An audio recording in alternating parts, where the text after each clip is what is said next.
Welcome back, everybody, to Advantage in Paradise. Oh god, I couldn't hold it in. You know what you could have done? You could could have pressed muted. mute. Good God. God, it's as if he does it on purpose. I can on purpose. So And we're hold so on 1 second. professional. So professional, guys. We are. We're charming in our own Lord way. Almighty. Before we get started, I once again just want to thank everyone for Sorry. I want to thank everyone for their support this last week for Jasper's Game Day in Paradise. It was an amazing event. We raised over $6,000 and close to $7,000 with the donations.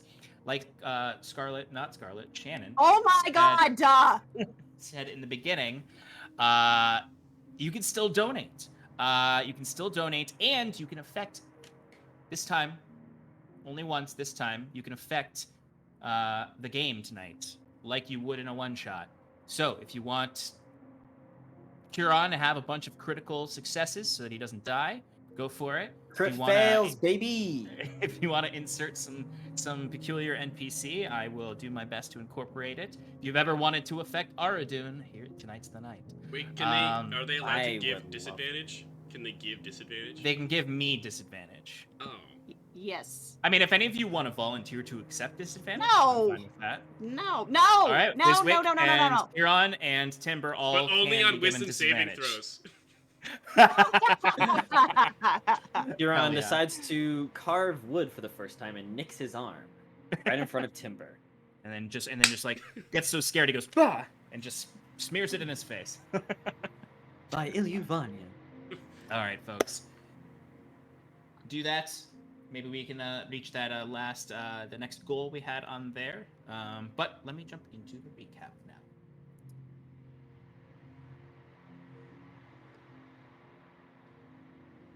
In our last adventure, the Wayward Five defended the Leviathrok Order from an onslaught from horrifying creatures that seemed to come from the fields of glass. They seemed to be the very creatures hunting Katya's friend Farthio. Though our heroes succeeded in sparing Farthio from much of the curse they found upon his wounds, it seems the creatures were still able to hunt down the general location of their prey. Thankfully, they could not track him specifically, much to because of the abilities of Huron and Wiswick. The battle raged on, but found a swift end due to the aid of the Leviathrok Order. The dragon seemed to manipulate darkness and the minds of its enemies. It even created these strange oozing creatures with these penetrating gazes, with these bright green eyes. Of course, the battle was won not without a bit of pain. Timber and Katya were targeted by this nightmare dragon's gaze and were forced to relive their most painful memories. Over and over, Kaze saw his wife, Reyna's, death at the lay sanctum in Paramran, in those final moments when he could not save her. Katya was forced to relive the death of her parents over and over again by a devastating white dragon attack. But once defeated, the party was immediately able to examine the body and recover from their wounds. They discovered necromantic runes carved into the creature's very bones after opening it up. These necromantic runes and orcish runes as well referenced something called the Shifting Sands. It mentioned different elements of the mind, such as memories, nightmares, dreams. And upon its claws was some enchantment in the same Ogam runes that the party has encountered before, that are indicative of Carcery. Some manifestation of a harvester. Whatever had a hand in creating this creature or controlling it seems to want to bring about a harvester, which the heroes fought once a harvester once before. Wiswick and Huron discerned from their research back in Caerdolin that the Shifting Sands was referring to one of the chained gods, known as Ashk. This is the second of these forsaken gods to have begun influencing the world again. The heroes found a much-needed rest this evening as Wiswick explored the vast ruins all around the Order.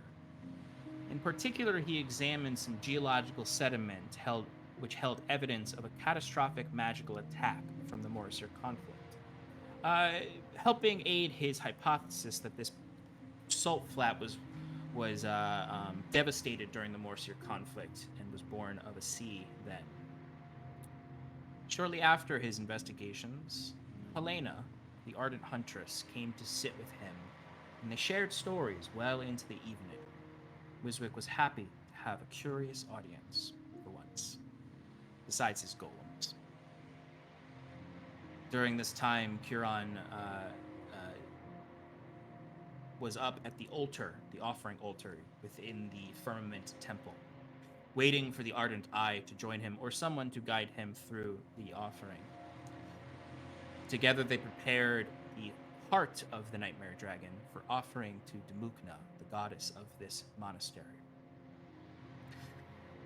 The Ardent Eye spoke of a type of mental magic that permeated this whole salt flat, and that the Eye itself worried his powers were not of Damukna, but were powered by this mental magic, this magic of the mind that all emanated from the oasis. And that if he allowed the party to continue in their quest, to destroy or end the very thing giving him his gifts of divination, and that perhaps the Leviathan Order might end that. With this theory, he asked Curon how far he would go for his cause.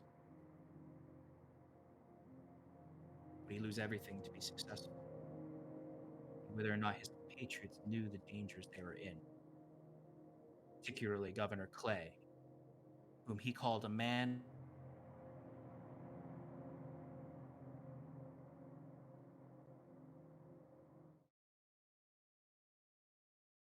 paintings of his divinations. These depicted the oasis that they sought out, but it also depicted a dark silhouetted figure above it bearing a scythe, a pole-armed scythe.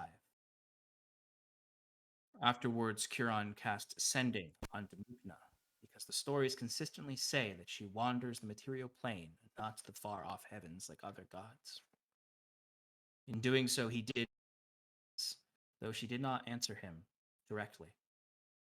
She confirmed there was a familiar threat beneath these crypts, and as he beseeched her, she offered at least a sense of safety at his quest of protection. The next morning, Katya spoke with Farthio when he awoke. He told her about the creature that attacked him, a shadow hidden in shifting sands. It stalked him after it wounded him with something that felt like cold metal and not claw or fang. It followed him as he crawled, wounded, bleeding out across the wastes, just beyond his vision, like some sort of threat, a carrion hunter waiting for him to die. And as he was ready to give up, his vision faded to Ankala there to rescue him as this shadow vanished. The party gathered up Governor Clay and his wards, and set off through the ravines out back into the wastes, secure in knowing that the Leviathan Order would track down the Glass Titan for them, and that they could focus on the task at hand, getting to the oasis. During these travels, they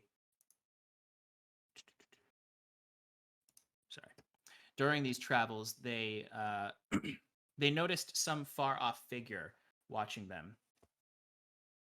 And can you guys hear me right now? Yep. Okay. My computer just did a weird thing. Okay. Sorry about that.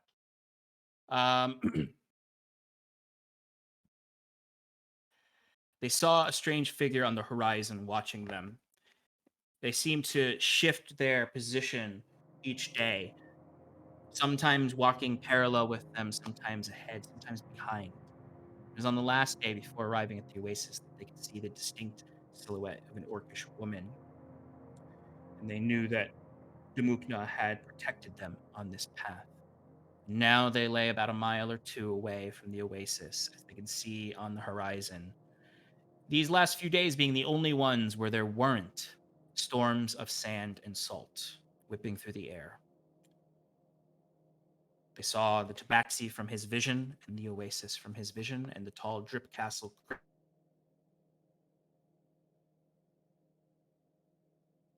All right. Wayward 5, what would you like to do? It's a poopy castle, also. Poopy castle. Poopy castle. That's a poopy cat. You're muted. Yep. Shit. Yep. Oh. I didn't hit the button. I thought I did. No, it's not. It's a drippy castle. Poopy poopy. It looks like doo-doo when you start. Huron walks towards the oasis. Astride Rocco. Katya's come. Walk. Yep. Katya's Same. not far behind. I casted mage armor. Casted. I walk away. I cast don't. mage armor. Sorry, my computer keeps trying to switch my audio to my headphones.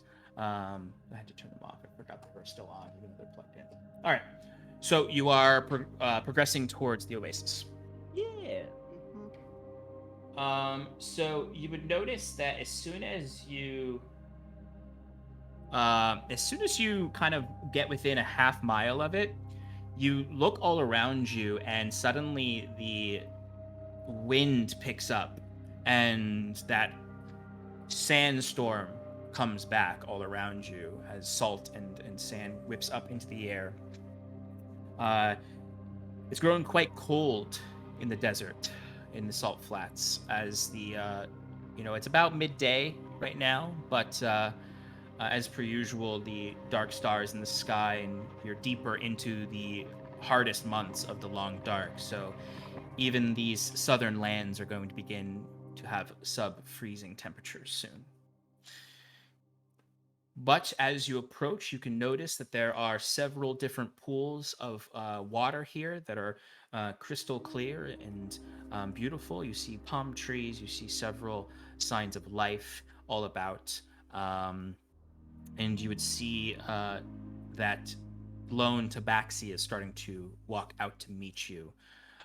They have a crescent staff like Huron's, except they do not have a shattered moon in it. Or a shard. It is of a different design. It's not as Cool.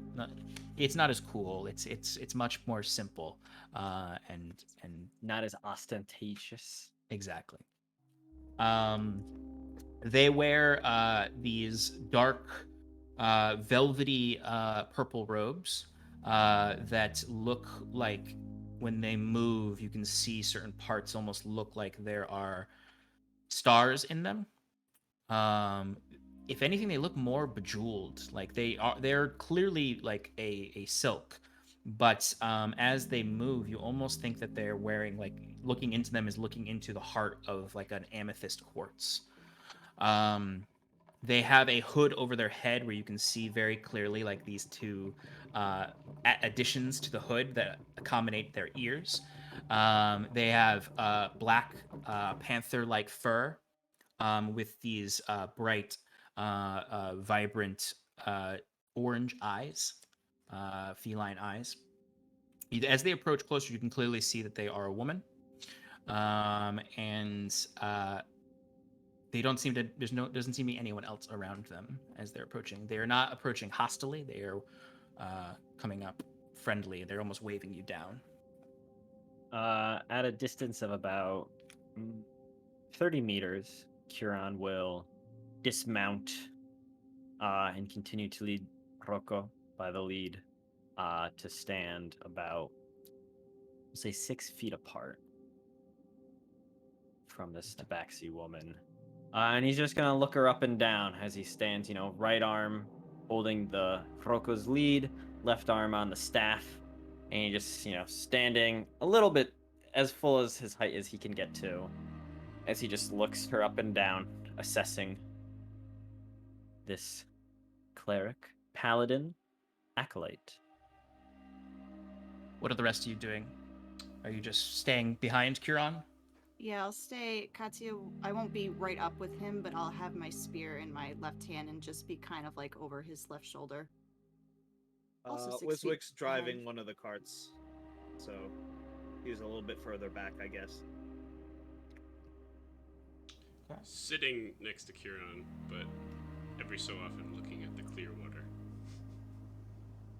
Are you wolf Are right you now? in? Oh, he's wolf. Oh, yeah, traveling. Wolf boy? Good Wolf boy. boy. Yeah, Comfort he's him. always wolf boy when you guys are traveling because he's faster that way. That's fair. And then he And turns keep up with into the a horses. hybrid to scare off all the peasants. Right. I'm horse herding. You see, the tabaxi doesn't say anything at first. They just sort of also stare you down. There's this strange cleric off going. The winds are really picking up, though, now that you're kind of close enough to the oasis that Damukna, and you can tell this is signifying Damukna is no longer with you. As you can see, it whips salt and sand up into her face, and her robes scatter. It seems like a lot of sedimental sand gathers around the oasis, where there's these large rocks that seem to almost encircle it. One might say in a circular protective fashion. And she'll look at you, and she'll just sort of, you got. If it looks like she's gonna say something or do something, Kieran will quickly go, "Why is it that Damukna would avoid this place?" She kind of digs her staff into the sands and walks up, and she seems to just start to circle you right now. And you can hear some light purrs coming, and you can hear her sniffing around you.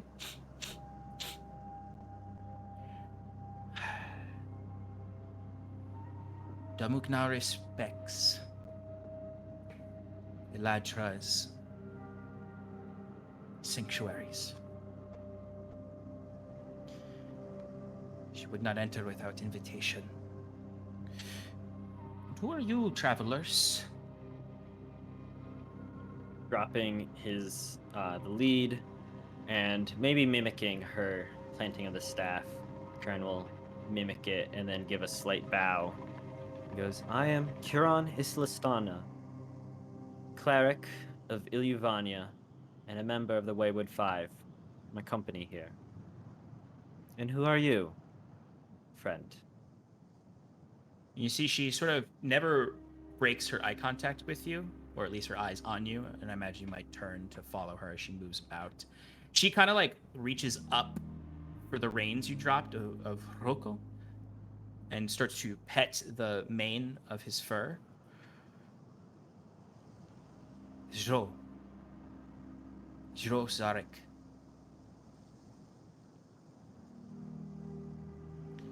And how do you spell that? In classic Sean form with extra consonants. Oh boy. Any That's fancy. apostrophes? No apostrophes. Man. DJO ZHARIK. The D is silent. EJ Ozrak. Exactly. Yeah, she how I spelled it. moonlights as a DJ. Get it? Moonlight. EJ Ozark. She now kind of steps away from you, Kieran, and back towards the rest of the party, and she starts to investigate all of you, and just moving in and out, looking at the cart. You see she like kicks the wheel of the cart at one point, and then kind of Why don't you- nods at it, and she proceeds to seemingly address the animals more so than you all as she goes through, petting each of the horses, and you see some of them a little disturbed by the sandstorm are calmed at her presence. And then she returns back up to Kieran. Well, actually, she would stop at Katya, because she's familiar with the Cobalt Hunters. It's been too long, Cobalt Hunter. I have not seen one of your kind in many, many, many moons. I have not had reason to come this far. I don't think any of my compatriots have either. This is good news. You only came here for healing. If I remember correctly, my memory is not as it used to be. There is one who could use healing, but we did not bring him with us. We're hoping to find something here that could help him. Find something. And she'll return up to Kieran and step over to your staff and look at it. And kind of like the way she walks around, it almost puts it between the two of you as she kind of looks through the crescent and the shattered moon towards you. You kind of just see one of the eyes between. And you? Yes. She'll walk back around the staff, kind of now keeping her eyes on that instead of you and the shattered moon. To bring such a relic? A staff of Eladra herself?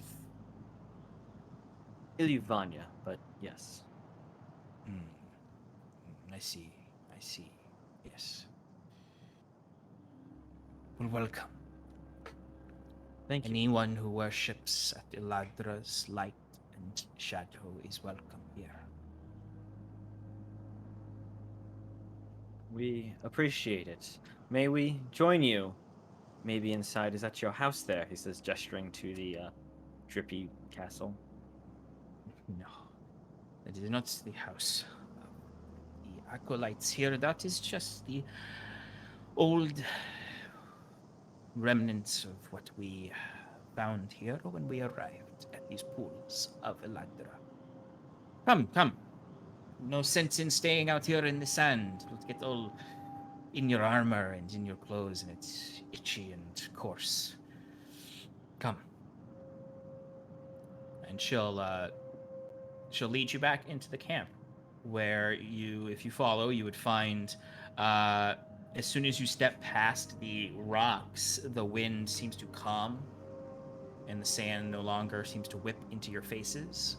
Some still kind of scatters across the cracked salt flats of the ground, but it's just a little bit more comfortable in here, especially once you get into the foliage. And the pools are beautiful, clear. The space just feels so much more alive and comfortable as you look up, and the tips of the palm trees, from a distance they looked like normal palm trees, but as you got here you can see under the bough of the leaves themselves seems to be this aurora borealis that kind of ignites underneath them, similar to the ones you saw above the entire salt flats a couple weeks ago.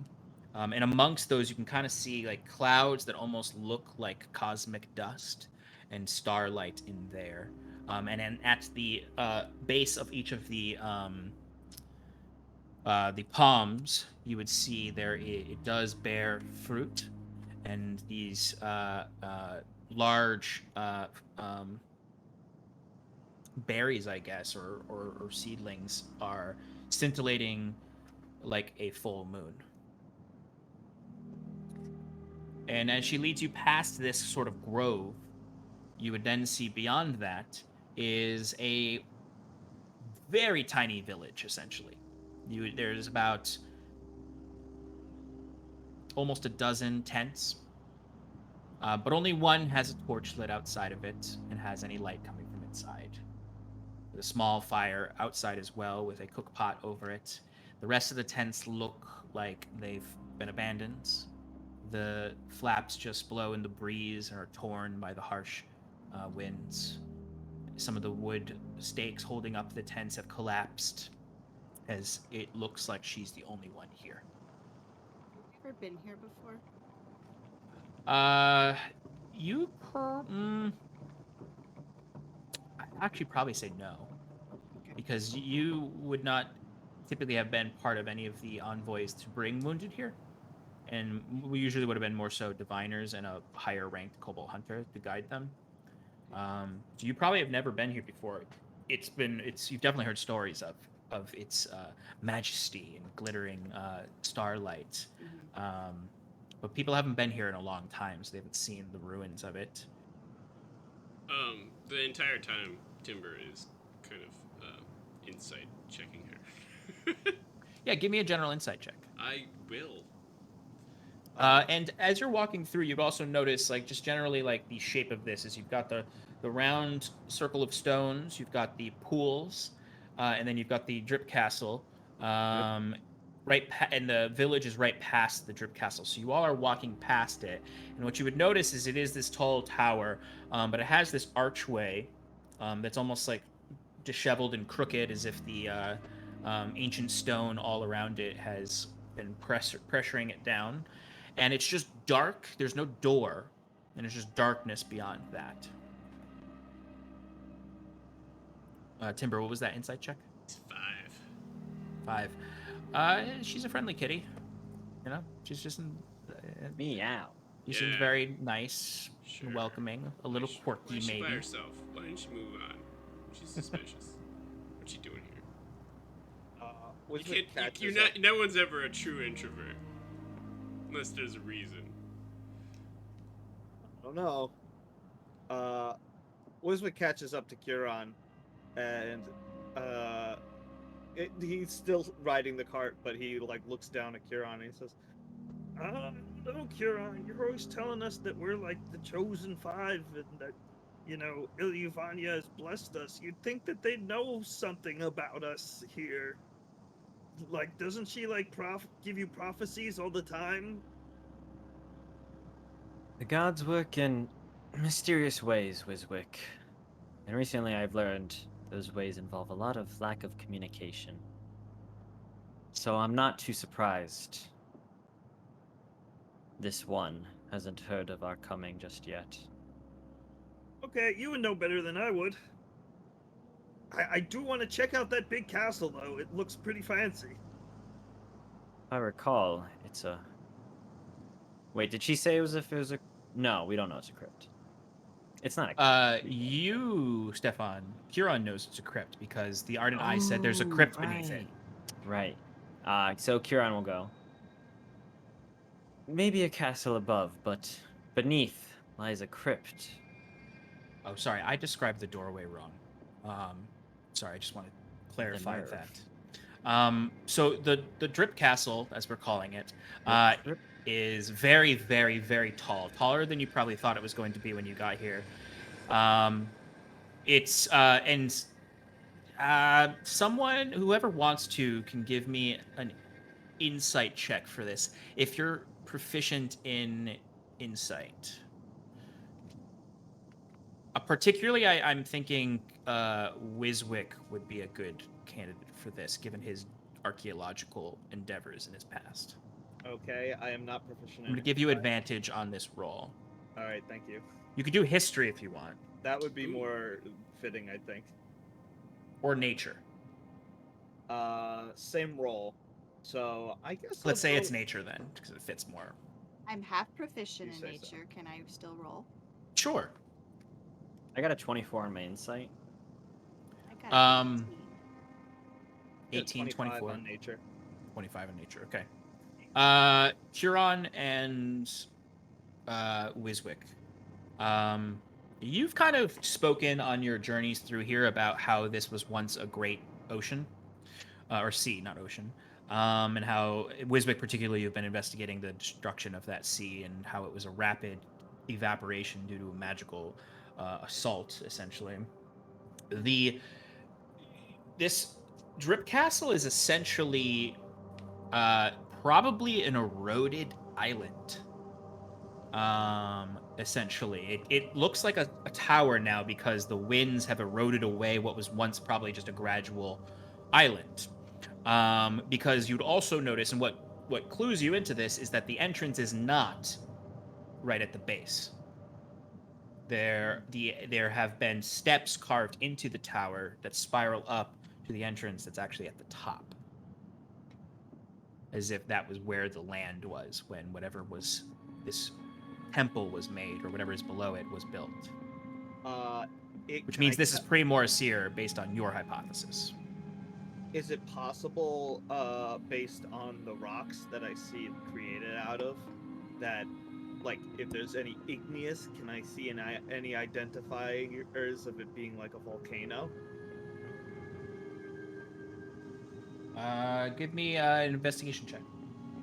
Curon, you would also notice that it's peculiar, its great height, and you don't necessarily know the. You'd think it's a peculiar spire, and that it likely, with a 24, you could definitely intuit that the entrance was probably above sea level at one point. Nat for this 20 on area. volcano check. Okay. Not volcano, but you, in investigating it, you kind of see some of the pools that are close to it. You see some bubbling, geysers, which I think is also sort of part of volcanic rock, or I don't know all the geology of it, but it does seem like there are hot springs close to it, and that it does have some advanced geological attributes beneath it, likely. Yeah, like it's like, you know, the plates or something under the earth. They're like doing something down there. Yeah, like there could be like you realize, like kind of looking at it, that there could be volcanic activity in this area, in some way. Okay. Maybe not directly underneath this, but it definitely hints that there's some geological stewing going on. Wiswick just looks at those bubbles with longing eyes and remembers days gone by where he stewed in the hot springs in the Underdark, and says, "We gotta check those out later. I mean, I don't know if they're, you know, stable or, you know, healthy to go into, but we've got to at least, like, take a look." I think our journey may just bring us in that structure. So don't worry, your wish will be granted. Great. So she, as you kind of, I imagine you all probably like maybe paused a little bit as you were looking at this, and she kept walking, and you see she comes walking back, kind of trudging up the sand here. I see you have noticed this old structure as such. Is it what you came here to investigate? Or did you just come to pay your respects to Elagra as such? We've come for a few reasons, but please, there's somewhere more comfortable where we can talk, maybe. Yes, come as such. And she leads you towards her tent, where you can see she's left the other tents completely untouched. She's definitely slowly increased the size of her tent now that no one else is here, but she has not taken anything from the other tents. It's all, you can notice that there's like this central tent, and then additional things are made of wood and fresher wood and animal hides that she's either hunted herself or have been brought to her by cobalt hunters. What animal hides? You can see that it's a mismatch of different hides. You can see some of it is carapace. Not the same colored carapace as the sand lurkers you've seen, but Katya, you would recognize the carapace as Hellion beetles. And you would also recognize some leathery scaled hides from different sorts of large creatures, like the Komodo dragon you saw eaten by the sand lurker. And then some actual mammal hides there as well, that are loosely thatched together. There are, and you actually would notice as looking at this, you would look over, and on the opposite side of the oasis, you see this pack of... That's what I was getting at. Yeah, I figured as much. You do see there is this large herd, not pack, herd of what look like water buffalo, and they're... What? I meant, what were the things that Timbers got hanging The out snuggle with babies, the weasels. Oh, no. They're... No weasels. No weasel I would hides? I'd say if you were looking for it, you would notice maybe like small patches, like where she's repaired other hides. You would see just sort of like the shape of a salt flat weasel. But if you're thinking of if there are salt flat weasels here, you would, if you looked for them, notice that there are. They scamper around.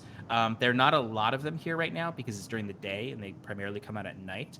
but you would notice like one just like peek its head out of a burrow and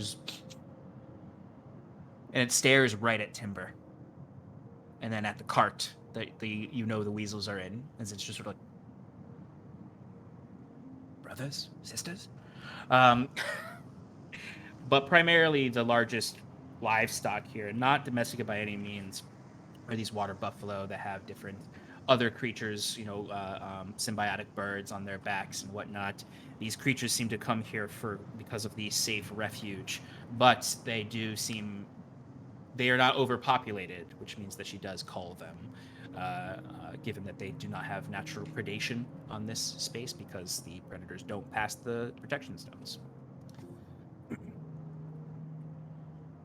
Yes, Timber. While Curon goes on his talk of progressive narrative,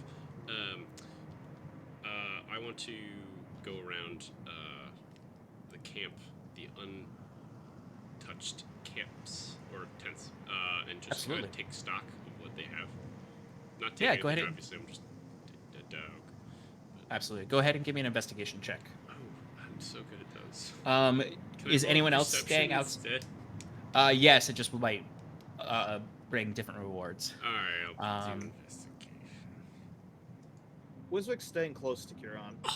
Yeah, so is Katya. Sorry, I rolled a 19. I have a +0, so pretty high.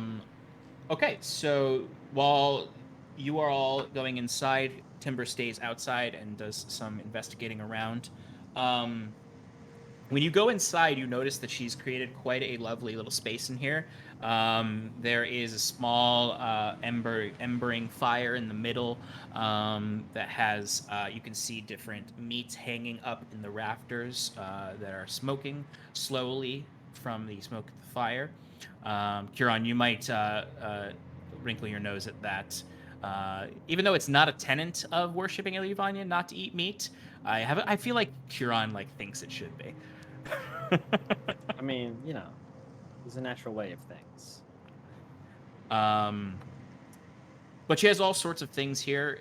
It definitely has a hoarding vibe, as it's not very ordered and clean. She sort of has workbenches that just have random unfinished projects on them. You see, she has curtains covering the other rooms, but in this main chamber, there are furs on the ground. There are pillows here that look like they may have been gifted by travelers and pilgrims. They all look incredibly old and a bit chewed up by insects, and generally nothing here looks like it's very new, other than some of the water buffalo hides. And it's very clear with the diversity of goods that at one point many folk from across the Beastlands pilgrimed here and brought gifts for the acolytes here. Yes. Are there any items of Elysian make? Give me a perception check. It's 21. In looking around in this space, you can see she has hung up in the ceiling past the meats and more towards the workbenches. Several charms hanging there, several gifts that have hung there. Some of them are ritual carvings of what you presume is Eladra. You see different ornaments and offerings. You see some ladders of Valhalla not made of bones. Yes. What do the images of Eladra look like? Yeah, I was just gonna get to that. Okay. I figured you'd be interested in that. They are tabaxi. They are all tabaxi.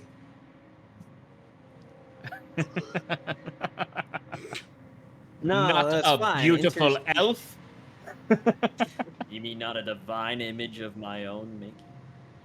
And it's like the innumerable charms up there. Like those of you not looking for specific things, you would notice there's a lot of crescents, a lot of crescent moon sigils all over the place. Like they clamor against each other in the ceiling as wind might blow through the tent. There are countless leather straps hanging with just a silver crescent heart on it. You see full moons. What you notice, Curon, is one of these full moons is built in a way to be shattered, which is a clear indicator of Elysian lore for Illuvania. It has it's made of silver, and it has this celestial body, and then wires connected to metal wires connected to shards of this, all held together and kind of like by these leather straps that then kind of are held by this metal ring, and it kind of rotates slowly. And you can see kind of in the core of it this a little bit of glittering light from a diamond that's inside the heart of the Shine of bright it. like a diamond. I was hoping you'd say a pinata meant to be shattered. You see some candy fall out of it. But she immediately is like, that is such how rude of me. And she starts to slowly pick up these pillows and like puff them, and you can see dust comes off of them, and she just sort of like smacks them against the ground. The space gets covered in dust a little bit as she like sort of like drags these projects into bags and hides them to try to make it a clearer space. She starts dragging a table out to bring closer to the fires, and like she's like, chairs. Where did I put the chairs?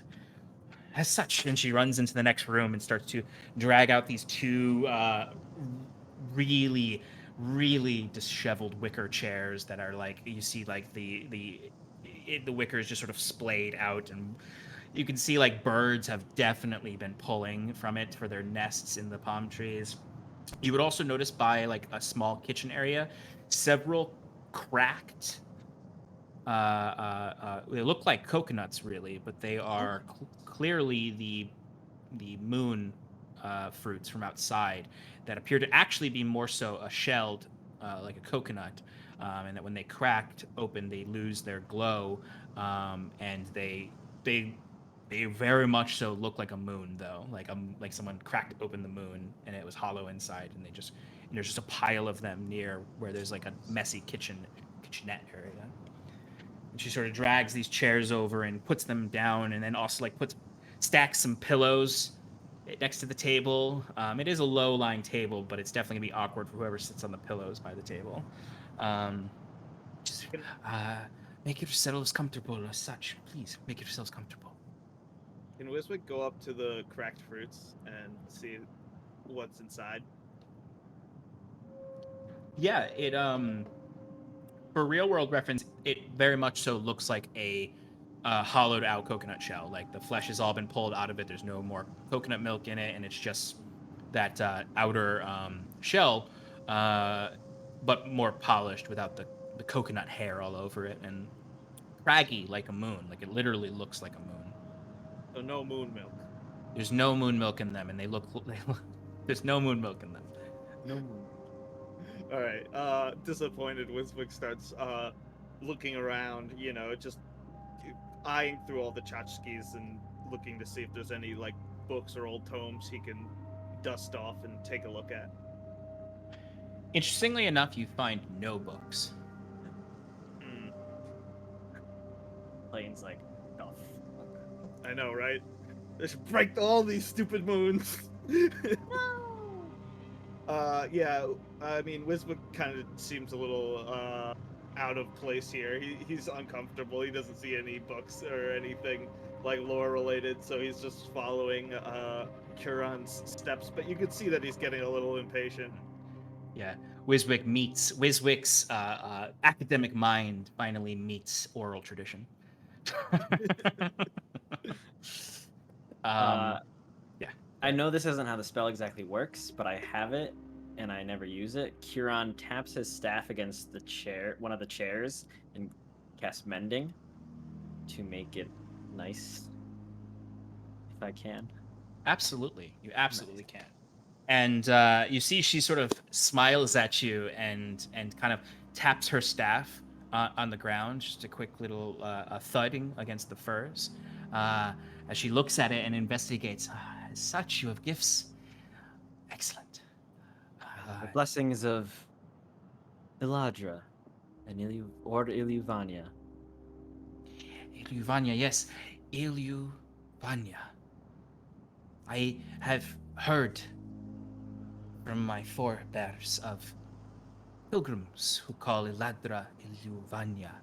I have not heard it myself from the lips of a true acolyte like yourself. I presume you seem devoted. Yes, I have dedicated my entire life to the work of our shared dead goddess.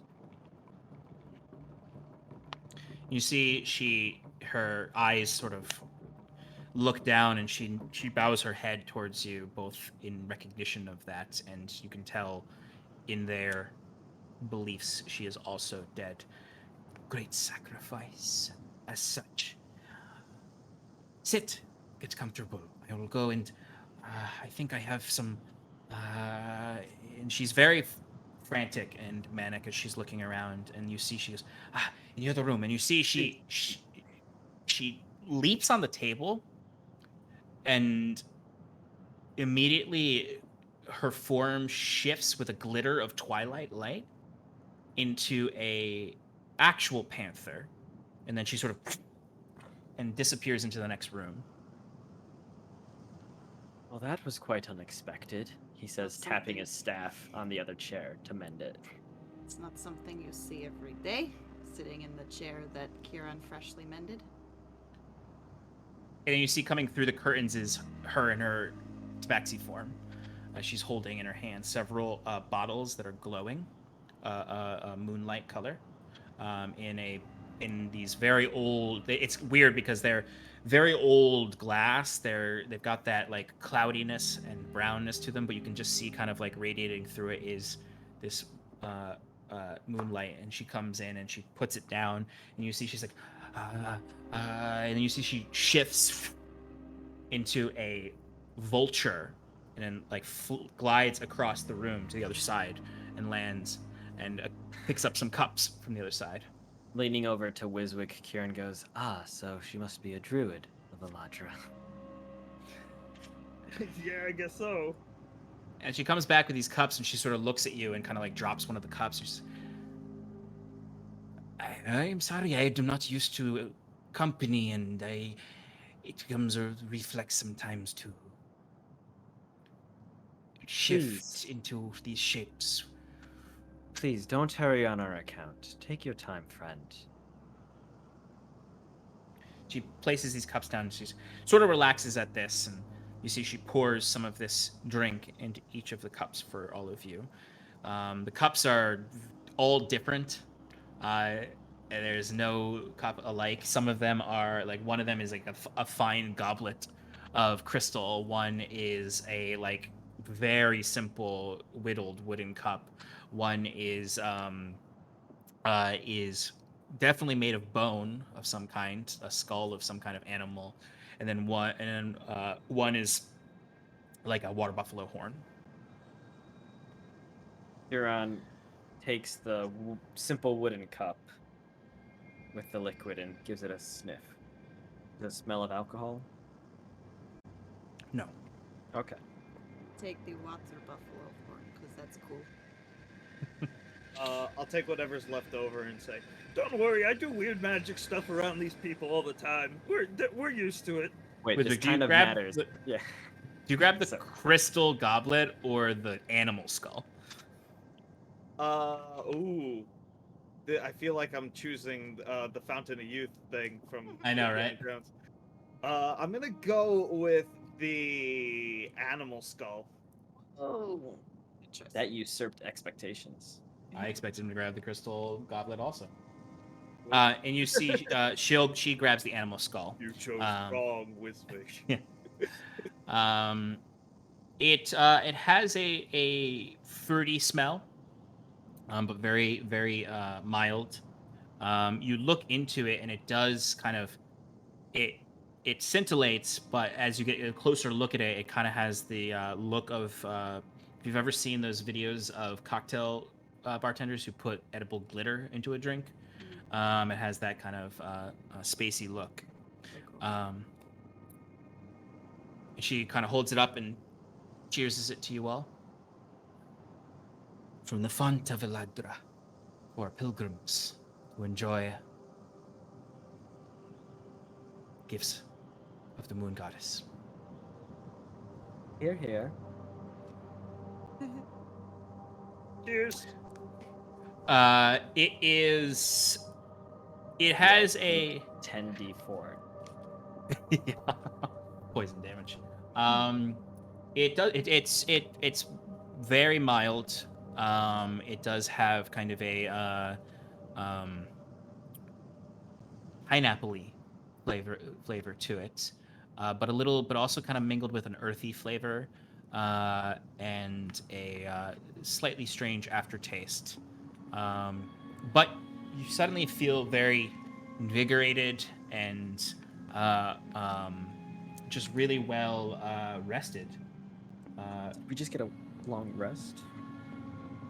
But you all just got a temporary buff for the Nice. next hour of +1 modifier to your constitution.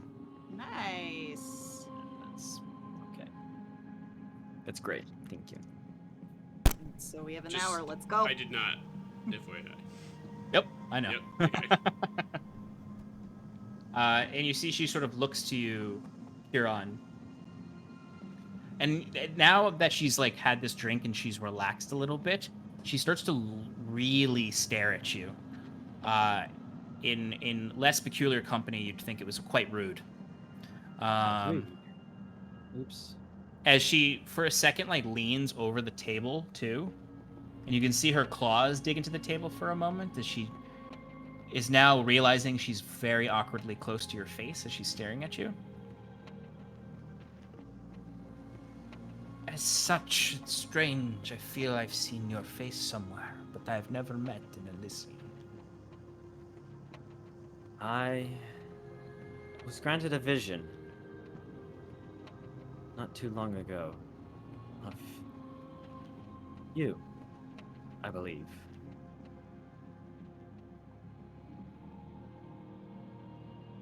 Ah, such from Ilivania, Beladra, Crescent. Yes. I was in the Gosu Ruinations. I had just vanquished a avatar of Behret. Hopefully the last of their ilk with my companion Kaze. When I found a fragment of Ilivania's moon, taken to the ground by Behret in its final moments. And when I touched it, I was granted a vision. It showed me what I believe is yourself at these oases, and the one we call Queen Ayla of the Elysians in her temple at Therismore.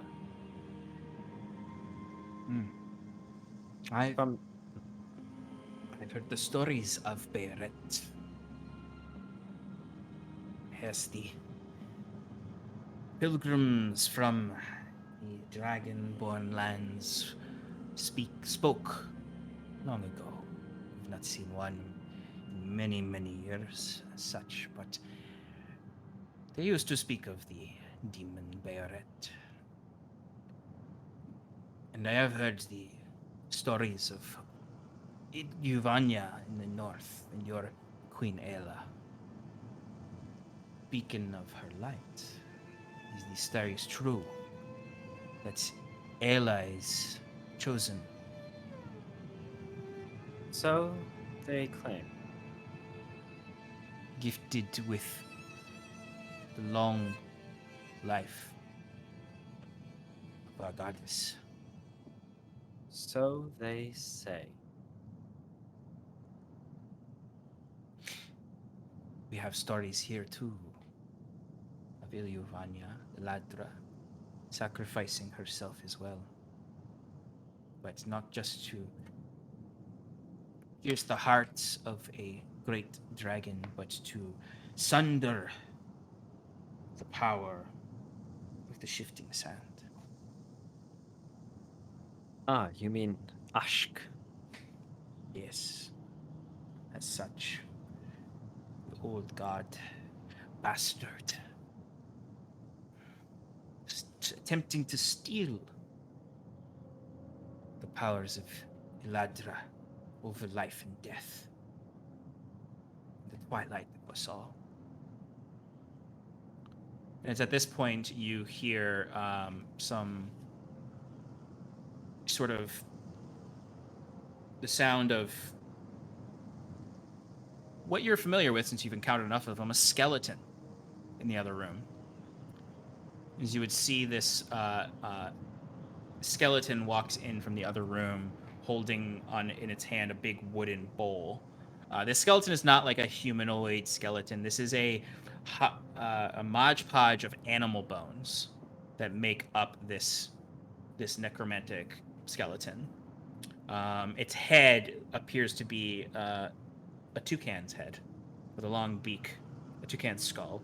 It has just sort of mismatched together bones. Like, it doesn't even look like a skeleton. It just looks like it's made of bones.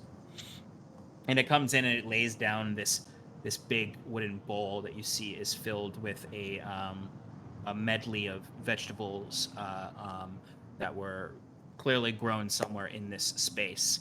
And just food for you all. And you can see there are these like communal spoons all inside of it. As she Leslie goes for food. He hides the animal skull that he was previously drinking out of, thinking it's probably rude to the skeleton. And you see she sort of, her eyes get wide and she just sort of leans up and kind of clambers over to grab a spoon and just says, as such, thank you. And begins eating as she nods to the skeletal creature that just sort of and walks away. Huron, as it's walking away, taps his staff and kind of tries to, if you'll allow me, sense the magic that animates this construct. Is it construct-based, or is it a tethering of spirits to the bones? Give me a religion check or arcana, whichever you prefer. I'll go with religion for a 14. While he's 14. rolling that, Sean, Yeah. Mhm. can I get a chance to possibly look at the tabaxi's staff? Like maybe when she was distracted talking to Curon when he was like, when her attention was off of it. Yeah, what are you trying to sense about it? Just want to get a general understanding of it. Like I've seen Curon's staff before, and I want to just take a closer look, like see if there's any way that I could possibly combine the two or something like that. Yeah, give me an arcana check. Curon, with a 14 and your general sensitivity to these sorts of things, and with your experience, this is not a tethering of spirits. This is very much so construct-based. 26 on arcana. 26. Her staff is definitely an arcane focus. It is not an artifact like Curon's. You don't have an overwhelming sense of it is anything beyond a ritualistic item, as opposed to Curon's that you can get you can feel the magic that comes off of Curon's. Right. So it's not what we're looking for. Exactly. But yeah, Curon, this magic reminds you of it reminds you of the undead horse that you had. It is not reeking of the necromancy of Herfost.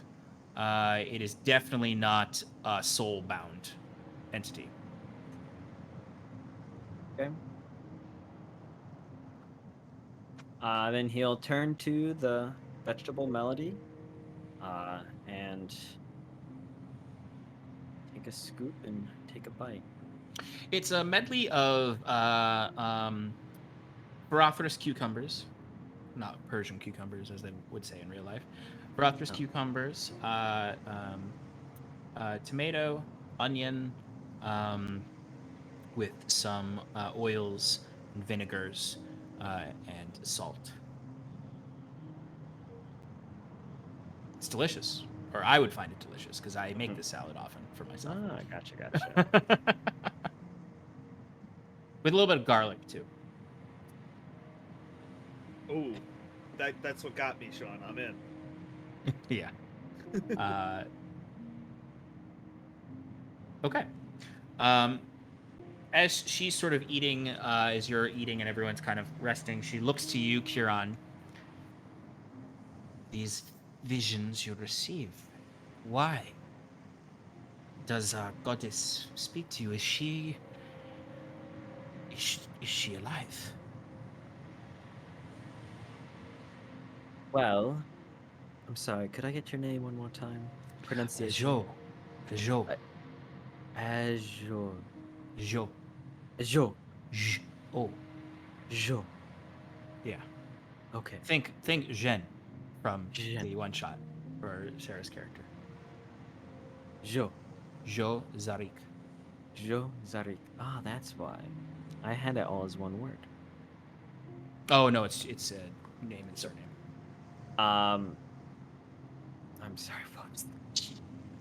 It's all good. I need water. But yes, you have Kobold Hunter with you. You have strange friends from all over the place. You've done much to get here, especially if you've come all the way from Elysia.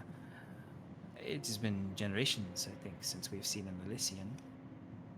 Well, it's been generations since my people, in my opinion, mistakenly locked themselves behind the Savosi peaks and shied away from the wider world and what was happening throughout it. In our time of isolation, dead gods, chained gods, and everything in between have started making moves, and I fear the conflict that once ravaged our plane may come about once more. Back in Elysia, I was given a vision by our goddess of a pallid mask of bones rising from the ground, and a warning to stop the pallid king and bring back Ilivania to protect my people, and I assume your people as well. Since then, I've traveled, as I said, to the Gosu Ruinations, where I found one shard of the Shattered Moon, and at this, Kieran taps his staff against the ground and creates the fog effect. Not fully, fog of the moon, but creating that effect of it. Yeah. And then goes, and as I found this, I was given a vision, as I said, of yourself and Queen Ayla. I understood it to mean 2 more of these shards could be found in these locations to help me gather the strength to fight the enemies of our goddess and bring about her second coming. You see, now she stares at you, and you get the insight that isolation may have addled her mind a little bit over the years. But she her eyes grow wide as you say all of this, and as you invoke the fog of the moon, and then she drags her chair closer to you, or herself, and just sort of looks in your face again. And then she kind of rudely touches your cheek, and then the furred fingers kind of go through your beard. And she says, "Oh, I know why you look familiar. You've aged, grown, stretched, withered, but strong. I saw you.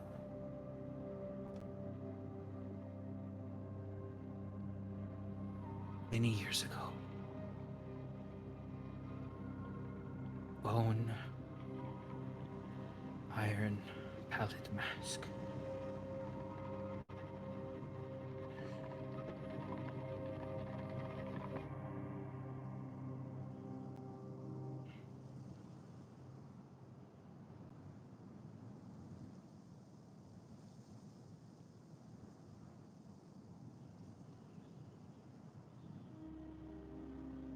If there's something here Together, that you, people. yeah, seriously.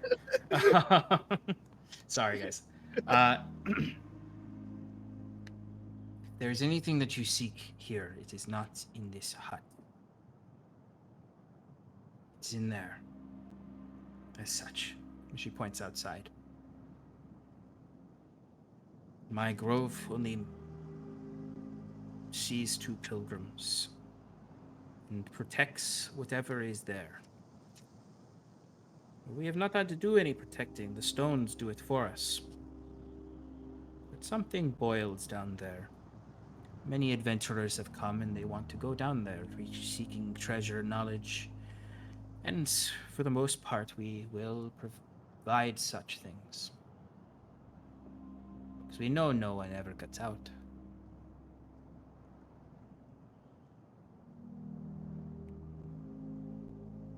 Well, I don't mean to sound overly confident, but we're a bit of trendsetters ourselves.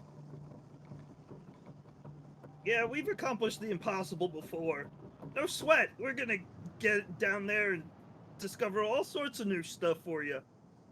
You see, I have, and at this, Kieran kind of stands up and does a little minor illusion to like highlight both himself and his two companions, champions of Iluvania, by my side. I'm not a champion. You are now. You're an honorary champion. Until the Okay. contract's complete. You see, she just sort of looks around at this display. Your people, Elysians, as such, they view Iluvania as everything. Eladra is everything. As such, does not exist in Farathris anymore. But these people here, beyond these stone barricades and the wake of my order and grove, are at risk and in danger. She said to you to save your people. I have no people.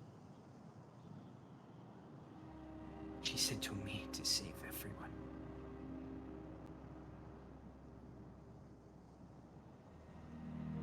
And what did you do? I was told to wait. And Ladra, it's quiet. The shifting sands came.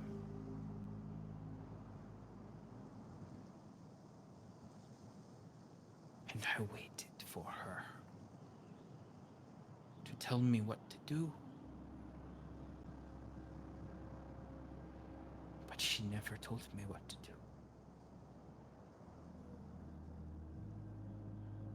I've been here for over a decade alone.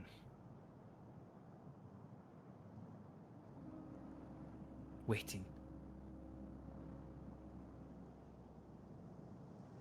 Well, if I may, Jo. Where Ladra has been silent, I will speak. Not for her, but for us. At this, Kieran, he's still standing, leans over the table towards her and, taking a finger, pokes it at her chest. Do what you want. The gods give us strength. The gods give us purpose. But the gods do not always lead us. The gods do not always point in the right direction. The gods...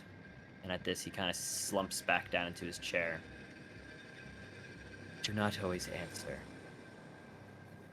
And when they are quiet, we must fill the void with our own voices. As I intend to do now. I am sorry you were told to wait. And you lost so much for it. Even as an elf. With my very long patience, Kieran says, looking over at Wiswick. Amongst my people, I am known as impatient. And I do not always wait for the gods. As a friend once said, sometimes we have to make our own destiny. That's right. You see she sits back and she grins, nods her head. As you can see in her hand, she sort of druid crafts a small scintillating bright flower that she sort of holds up and looks at it and sort of seems to be lost for a moment. As she says, "You remind me of her." And at this, I'm going to cut over to Timber. Timber, in these huts, with your 19, you find nothing has been disturbed since whoever lived here left. You find in these huts that these were not hermetic priests. These were not celibate monks. These were families that lived in these houses. It makes you think of the Sulk in the way that the devotion to Astraeus is not something that you do alone, but something that the community does. You find toys. You find family heirlooms. Some of them have plates still out from the last meal they had. Does it all look like they kind of got up and left? Or like they were in a rush? Or If you were to look around with the 19, I'd say you can see there was some sort of event. You find dried blood in some places, withered by time. But you get that faint iron smell in your nose, but it's so faint that you don't feel any effects of it. But it is indistinct. You of all people know what that stain is. The protective stones outside did not protect them from something that came and seemingly slaughtered almost everyone.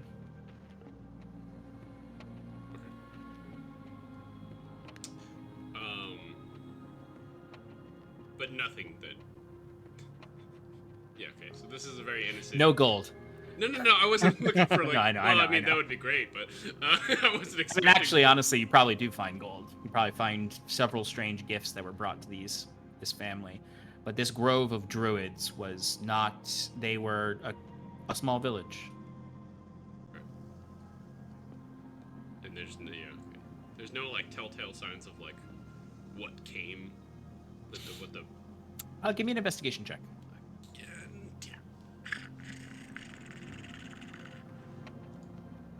That sounded like a tabaxi. All right. 16. Timber, you are in one of the huts and you find this old charcoal in the fire pit. You find still hanging above desiccated meat that was probably smoking above that is now just sort of shriveled rocks, essentially. You find beds made. You find all sorts of things, but there's one particular thing you notice. In this one, you find the remains of who lived here. You find very, very dried out bone. If you were even to touch it, it would turn to dust. The bone is blackened. and you can notice runes on the bones. I'm gonna pick one up in my mouth. Okay.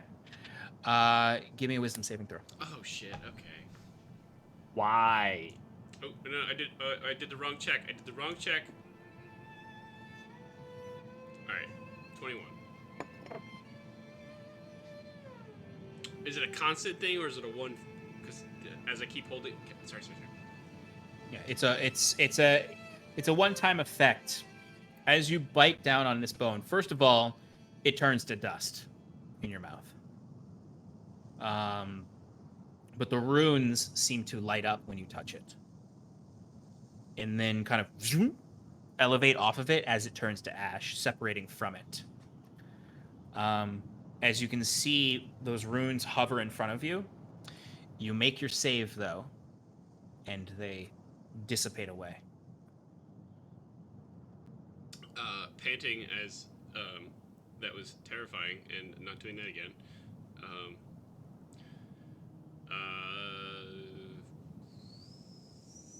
I just keep going around and not to do anything dumb again.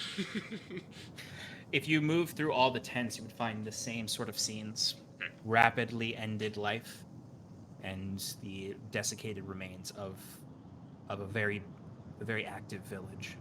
Okay. And then the last thing I would do is go over to the crypt and just kind of listen. If there's anything weird or Give me a perception check. advantage, because I'm a dog. Duggo. Back inside, you would see she sort of releases this flower and it wilts. Quickly, what kind of flower was it? I don't know exactly what to call it as far as flowers go, but it essentially it has, like, I think. I was just wondering if it was like a moon flower or whatever. It looks like a cactus flower. Ah.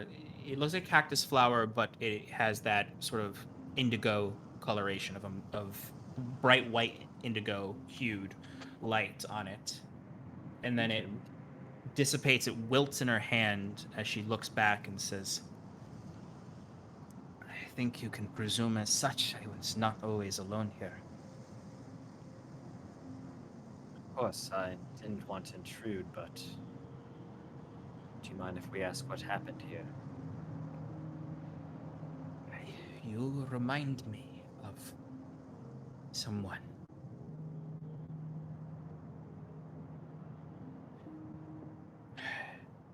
Sarva. She was my partner. Bold, devoted, but she always did the right thing, as such. Before I was alone, there were many families, children, futures.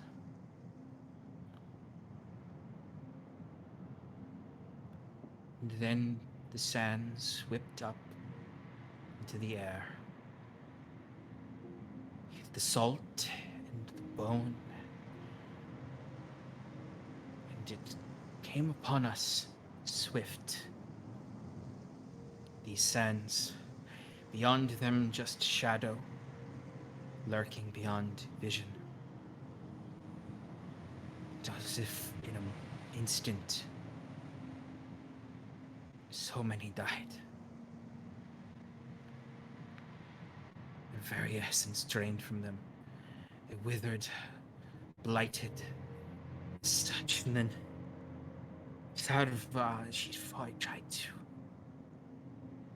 invoke Eladra's light to protect us.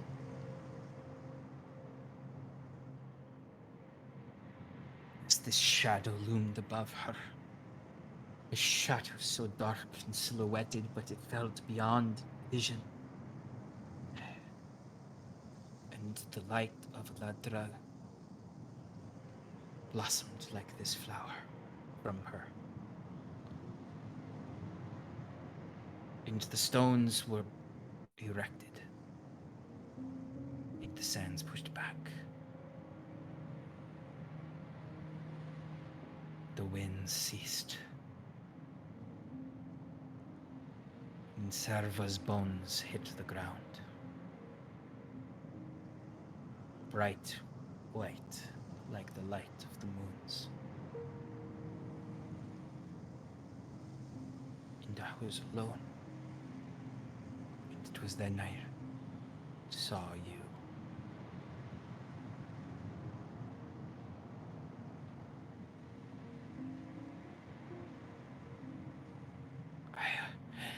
I have not thought of these memories so long. Almost forgot them as such.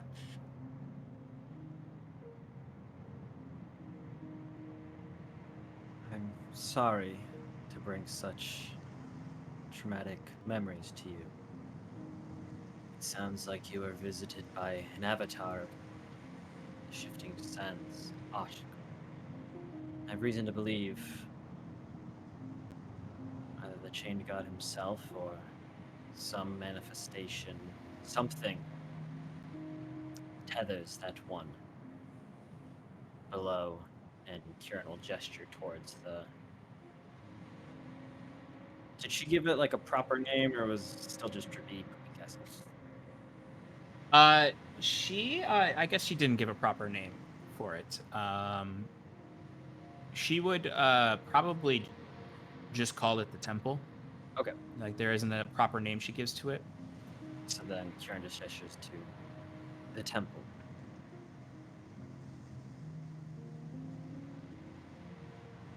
Well, if you're going down there, you will need some protection. Oh.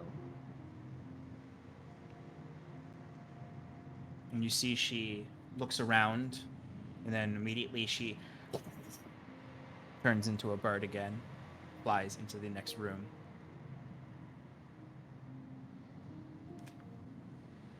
You're left for a few moments in there alone. Kind of scooching to turn to Katya. Kieran. I'm sorry, who? Katya. Thank you. I would just like to add a little flair to it. Mhm. To Katya. And he goes, well, this wasn't quite in the original contract, but Yes, I would say it wasn't. what is your fee for, what would you call this, Wiswick? Dungeon diving? Yeah, archaeological work. What are you offering? Well, and he takes out his bag of holding to get at his coin purse that he looks in, and he takes out 500 gold and plops it on the table between himself and Katya. He goes, how does 500 gold sound?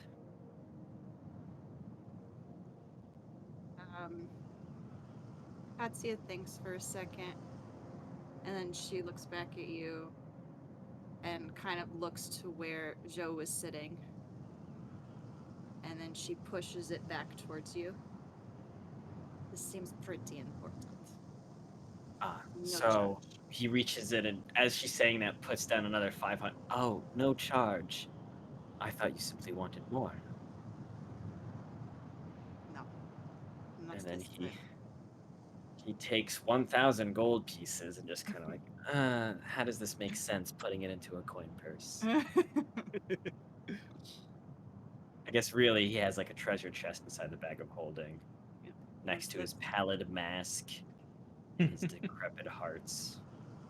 So what is the plan here? I assume we're going into Trippy Castle. Yes. So if that's the case, if anyone has anything they need to prepare, I have a few questions I'd like to ask a certain Raven sister, personally, but... Do you have any more of that feast that we had? Oh, I No. wish. But the gods did not deem it fit for me to have a gem-encrusted bowl worth 1,000 gold pieces. Speaking of feasts, Bayazura, Bayazura, Bayazura. you see, she comes back in with several bowls that are gem encrusted. Divine and non-divine. And you can see there is a similar potion to what you just drank in there, except this is more, some might say, porridgey. Nah. Holly juice potion, like. No, more like oatmeal. Yeah. Mostly oats. consistent- But she brings it over, and you see she sort of crushes a few things into it, these like dried out herbs, and then you see she sort of starts to cast different spells, it seems, as you can kind of see like different plants growing and then shriveling up into it as it gets thicker and thicker, but retains this glow. And you can see she goes into the back again and brings out a fresh one of those moon fruits. And you can see, just like the monkey in Lion King, cracks it open. Rafiki! Rafiki, Yeah. thank you. Uh-huh. And slowly like pours a portion in each of them. They glow even brighter here, and then you can see she takes out this sort of long wooden spoon and starts to carve out this glittering flesh of the fruit from it. As she does so, each of it slowly dims. And you can see this sort of pile of almost like grated garlic, it looks like, but it's the flesh of the fruit, rests on top of the porridge. And it all kind of emanates this borealis around it as she puts it towards all of you. And you can see she has another bowl for Timber that she prepared. Yes, as she's, bringing these out, Kieran opens the flap and goes, Kaze, dinner time. Kaiser, you hear this as you're listening at the temple, and what you can just hear is generally just like the wind playing music through the different crags and holes and cracks of this temple. There's a gentle ringing, like a whistle, that is going on in this area from above, closer to the top, where you can tell these protection stones probably don't protect as much from the sands. You might also get a message from Wiswick that says, "Get your butt in here, we got food!" Run it in.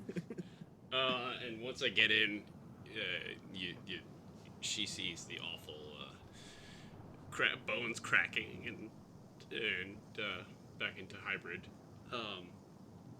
And she looks up at you and goes, "Oh, you can shift as well. Are you from the south? You of a grove?" No, this is a curse. Oh, that sort of shifting as such. I am so sorry. It's okay. It's just, And then she'll kind of like go up to you and kind of like, in the same way she did with Curon, will go up to you and get up in your face. She kind of leans on her tippy toes because you're taller. Curon is too, but he was sitting when he did this. Uncomfortably so, watching her get close. So, do you want to talk to me about the skeletons in the tents, or? So I had a question about that. Please. Those are my friends and family. They were killed by what I believe to be an avatar of Ashk. We've already covered it. And she looks at you and then kind of like, if you try to move around her, she'll like kind of like step in front of you and look at you. We saw you as well. Yes. A man of two sundered souls. There's demon in your eyes.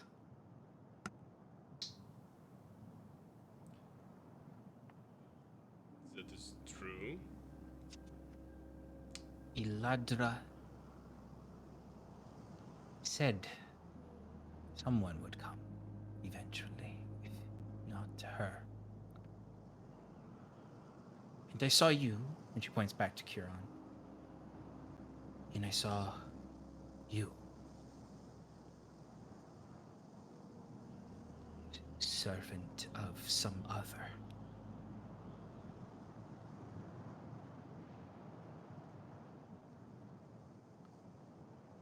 Owl. Black feathers. Eyes of the Portrayals. cosmos.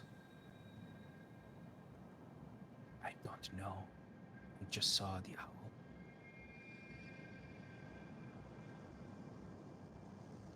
And she gets very serious, and she's like, "Eat! Eat now.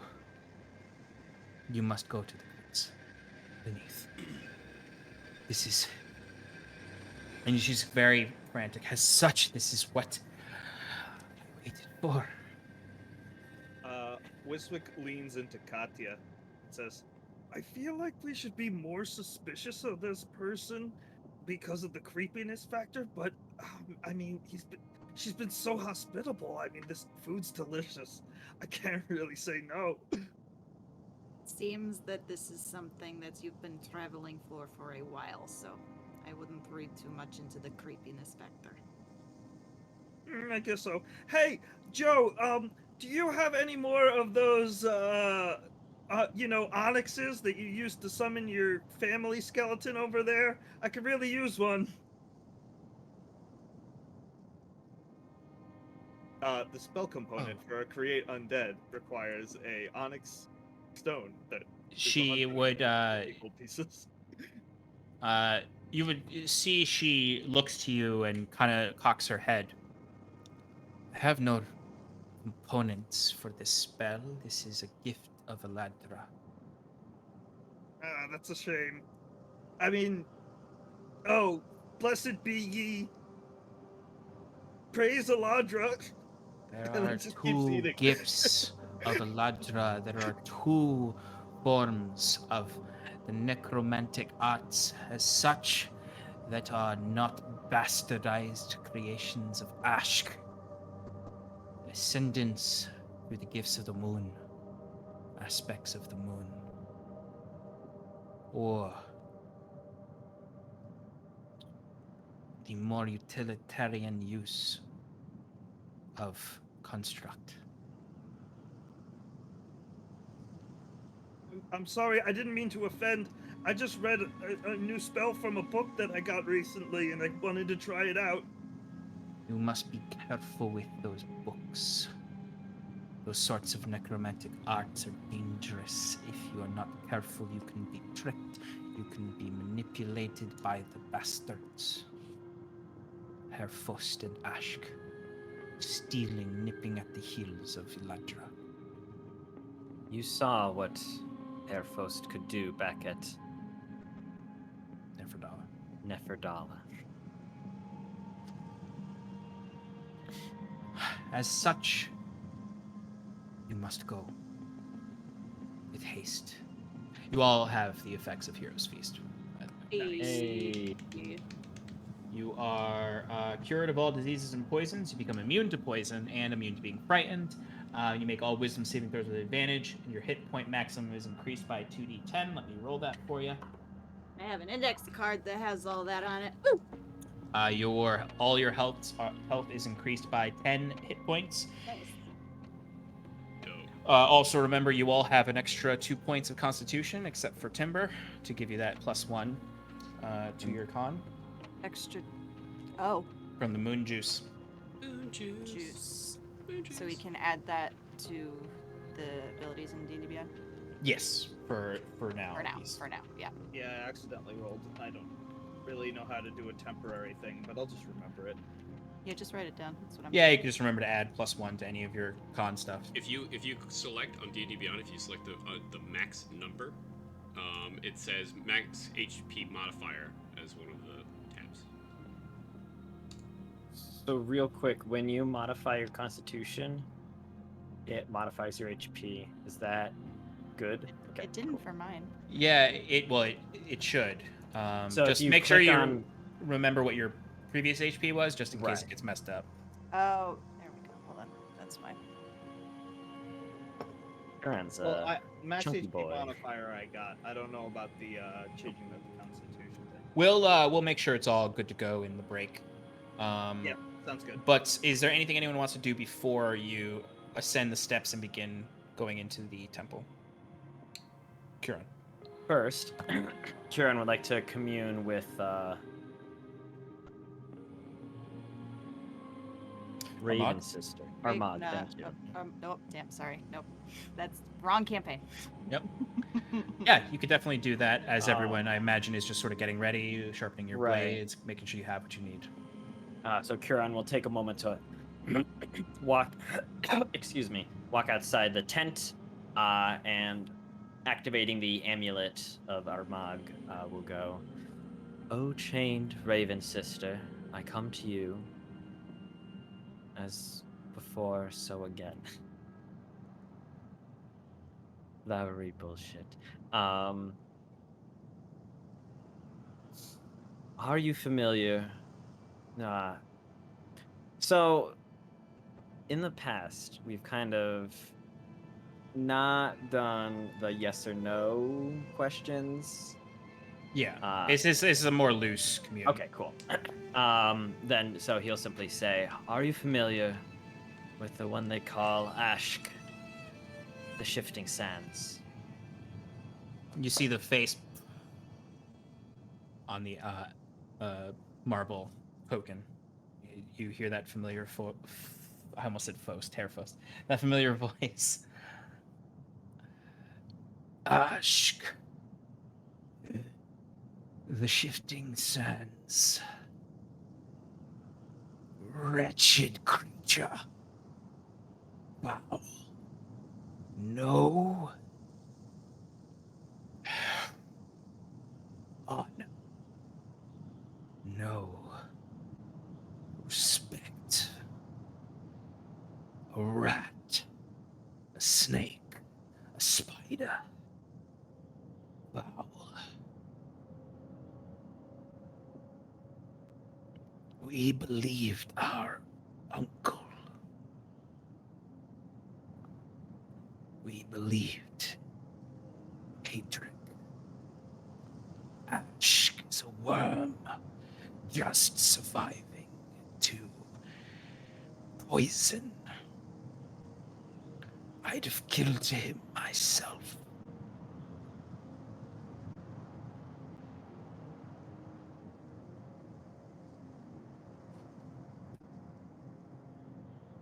Do you know if Ashk is chained in our realm or another?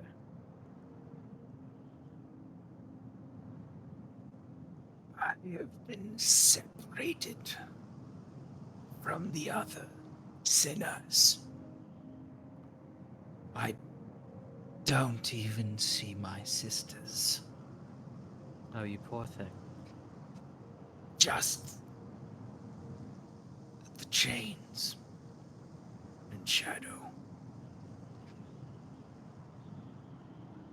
Do you know if Ashk has any weaknesses? Should we encounter them or an avatar? Greed deals. He will do anything to survive and slither under a rock. He will do anything to survive and slither under a rock. He will make any deal if you get him close to defeat or his tether to this world.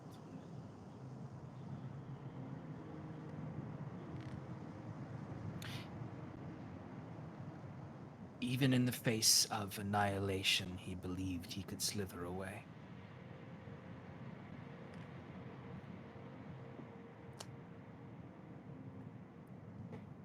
And without any response, Kiran drops the spell. You just hear the beginning of, "Who are you?" And then, right before we enter, I want to do something just to maximize time. Okay. Is there anything anyone would like to do to prep before going in, or do we want to just move on and go into the temple? Anybody Let's got see. haste? Can I have haste, please? Probably don't want haste right now because it's going to be more than a minute before you probably get to any kind of danger. Can I have haste later, please? Talk to the Think wizard. about it. You'll think about it. So, you all begin to ascend the steps of the withered spire that is this old island up to the top. Before you leave Huron, Jo would kind of like come up to you and just sort of reach her hand onto your shoulder and then back into your beard again. She's very intrusive, but and she'll just in that same somewhat addled way, like she's not pitiable necessarily because she clearly has strength, but she suffered greatly, as you all have. Mostly me. Yes, mostly you. And she'll say, like, your pilgrimage as such has weathered the lines of your face. Ladra has taken so much from you. As have some of the other gods. Let me tell you. And she'll conjure that flower again. And she'll tuck it into the kind of purple cloak that you have over your armor. You feel it over you. She casts Death Ward on you. Oh. Nice. And she says, Good. And the last thing she says, with her face gets very serious, she was almost smiling before as you responded with what the gods have done to you. She says, you remind me so much of Sarva. He sounds like a wonderful person. Good luck, Kurani Celestana, the light of Iluvania. May the gods watch over you as well. She'll nod as she steps back. As you can see, the sandstorm is whipping wildly beyond the stones in this midday, blocking out the shallow light of the Black Star as you ascend the spiral steps of this spire. You get about 3/4 of the way up as the sand hits you in the face very hard in the salt as you feel the ferociousness of the windstorm that you did not feel below and immediately feel the discomfort of the salt flats. But you get up to the top and you see there's a very simple vestibule. It is just it's almost a lean-to with an arch that then leads into internal steps that spiral down. Before entering, Huron turns to his allies and goes, well, friends, here we are at the top of, well, whatever this is, about to enter into the unknown. I don't know anyone else I'd rather have by my side, besides our missing companion Cal and Scarlet, but that's beside the point. I can think of one more, and I summon my golem. Yeah. You see, like, the golem, like, almost, like, falls off the side of the pillar, but then, like, earth shapes in and it's like... One And big then- pat on Kieran's back, and that's what they're here for. And, But also, let's make sure we see everything, and Kieran's gonna take the ointment he bought from Raphael way back when and cast True Sight on himself. That's right, I forgot Very you did that. nice. So I have True Sight up to 120 feet. Nice. I notice secret doors hidden by magic and can see into the ethereal plane, all out to a range of 120 feet. That'll be very helpful. And that Also, lasts for an hour. You got any more of excellent. that? That Please sounds also great. keep in mind that the golem has tremor sense, so if anything's sneaking up us on That's us, actually also very helpful. But before we jump into these depths, we are going to go to a very short break, and then we will pop back in and we will enter the crypts. We'll see y'all in 5 minutes. Okay, bye.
Welcome back, everybody, to Advantage in Paradise. Our brave companions, the Wayward Five, have just begun their descent into the temple at the oasis of the moon, where they're going to descend into the crypts below to try to find the shards of Ilyvania.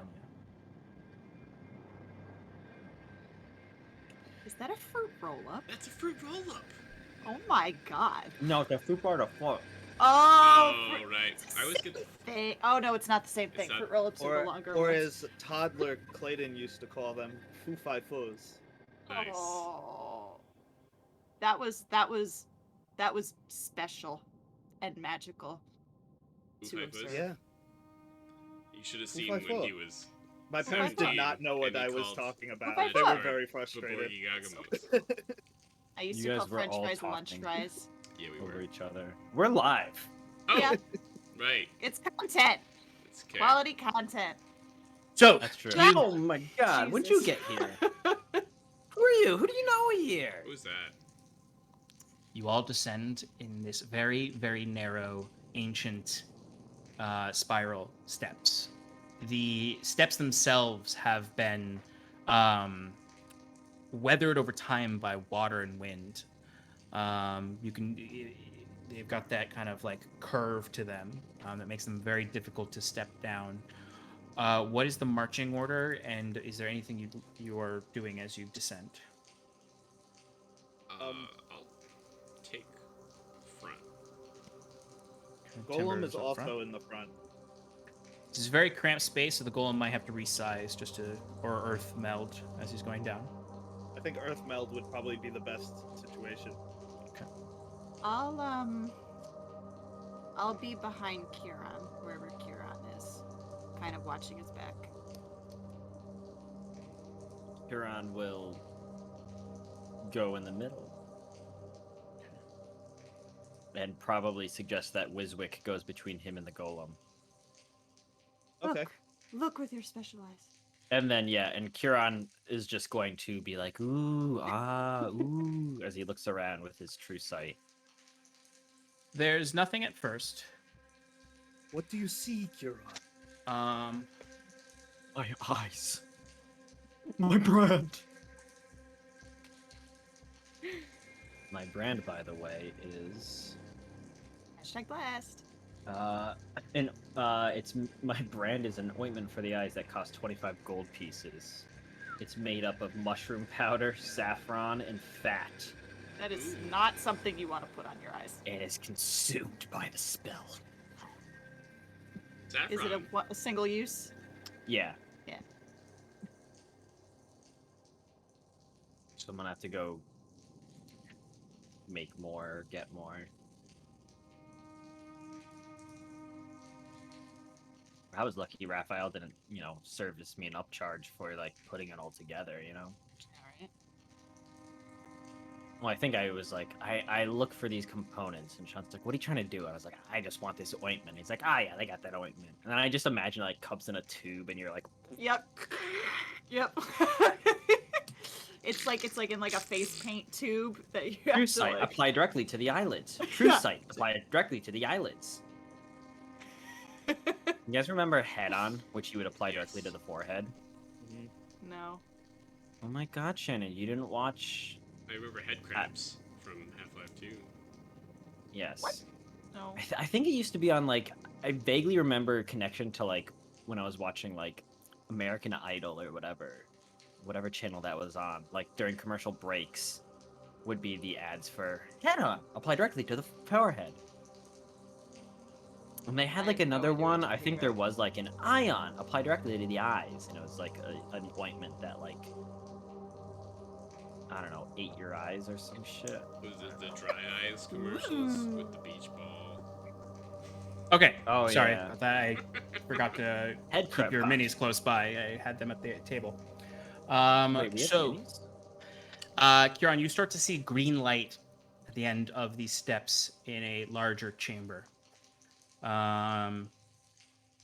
Timber, coming up front, you reach flat ground, and you would see around the corner with your dark vision a room filled with water. You'd hear the dripping of the dungeon, but you would also hear bubbling, like boiling water. Ew. There's boiling water up ahead. Interesting. Question, Sean. Question for you. When I walk across the water, you said it becomes ice under my feet. Ooh. He's got the thing. That's the thing. Do I have I was also power? I was I also going to forgot stare about at that. Katya because she has a magic item that could help here. I do. I believe he gave you the flam. No, yeah. The decanter of endless Canter of frost. Frost, Yes. Yeah. I just throw it in You're the on. boiling water. Looking past, Snow. so I guess that's what I'll say, is you can all kind of clamor together at the end of these steps. What do you all want to do as you look out and you can see there's kind of an expanding, you're all right here. And there's just a bunch of, there's a room beyond. Okay, so everyone sees the green light. Yeah, everyone can see the green light. Okay. I do think Kieran will be like, does everyone see that green light? Is Yes. it from my... Oh, Yes. okay. Yes, Kieran. I wasn't sure if it was the ointment or not. So something you can't see on the battle map because I don't have minis like this or Dwarven Forge like this. The walls are kind of not exactly the same, but similar to what you saw in the visions of the chamber Scarlet was in. The walls have like bones and corpses melded into the wall, like the stone of the wall. And there's just sort of ribbons of flesh, similar to what you saw in Scarlet's space, bones jutting from the walls. It looks an awful lot like Davy Jones' ship in Pirates of the Caribbean, but instead of Yeah. barnacles and sailors, it's corpses. The walls are made of corpses. Is there a Lord of the Rings one you can do instead? Yeah. Yeah, it's like the city of the dead that Aragorn goes into to take the oaths of the fallen men. Right on. Thank you. Now I But understand. yeah, there's a, but you can very clearly see, like, if you look, like, particularly you, Kieran, can very clearly see, like, you see what look like straight up silhouettes of like, as if someone's just like leaning forward and they're being held back by like strips of flesh that are attached to the wall. You just see silhouettes of like bodies hanging forward like that, mostly bone with just a little bit of evidence of flesh on them. I should pour my skull collection into here. Yeah, you Only should. if you want. It's too far away. Consider So, Timber's just gonna blink across because he can. And just look back and say, you guys can cross, right? And just boop. Okay. Then when you blink across, do you blink to where I put you, or is there someone else you want to blink? I probably would blink across in front of the green door and just kind of like take a look inside, just a little look-see. So how far is your blink? 60 60 feet? feet. Correct. Oh, okay, then you could definitely get across. If you step up closer to the water, you can get Sure. across. As close as I need to. Yeah. The water is very foggy. You can see there's a lot of in particular spots it's bubbling where there might be geysers underneath. But it's very dirty, the water. You can see down the hall where this sort of river, underground river goes. You can see it ends at the end of the tunnel where there's an iron gate. And beyond it, you can hear the sounds of waterfalls. What does it smell like? Ooh. Ooh. Give me a perception check.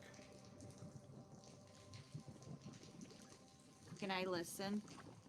Yeah. Will a natural 1 cut it? No modifier. There's so many smells going on. You don't know what's going on. 23. How far is that gap? In some places 10 feet, in others 15, and others 20. But the shortest gap is here, which is 10 feet. Can I just shapeshift my golem into a bridge and just walk over it? Yeah, you can do that. All right, it's done. It's Do the done. rest of us get to walk over your Yeah, of golem course. bridge? All right, because you said I just walk over it, so I just wanted to check, because that's pretty on brand for Wiswick.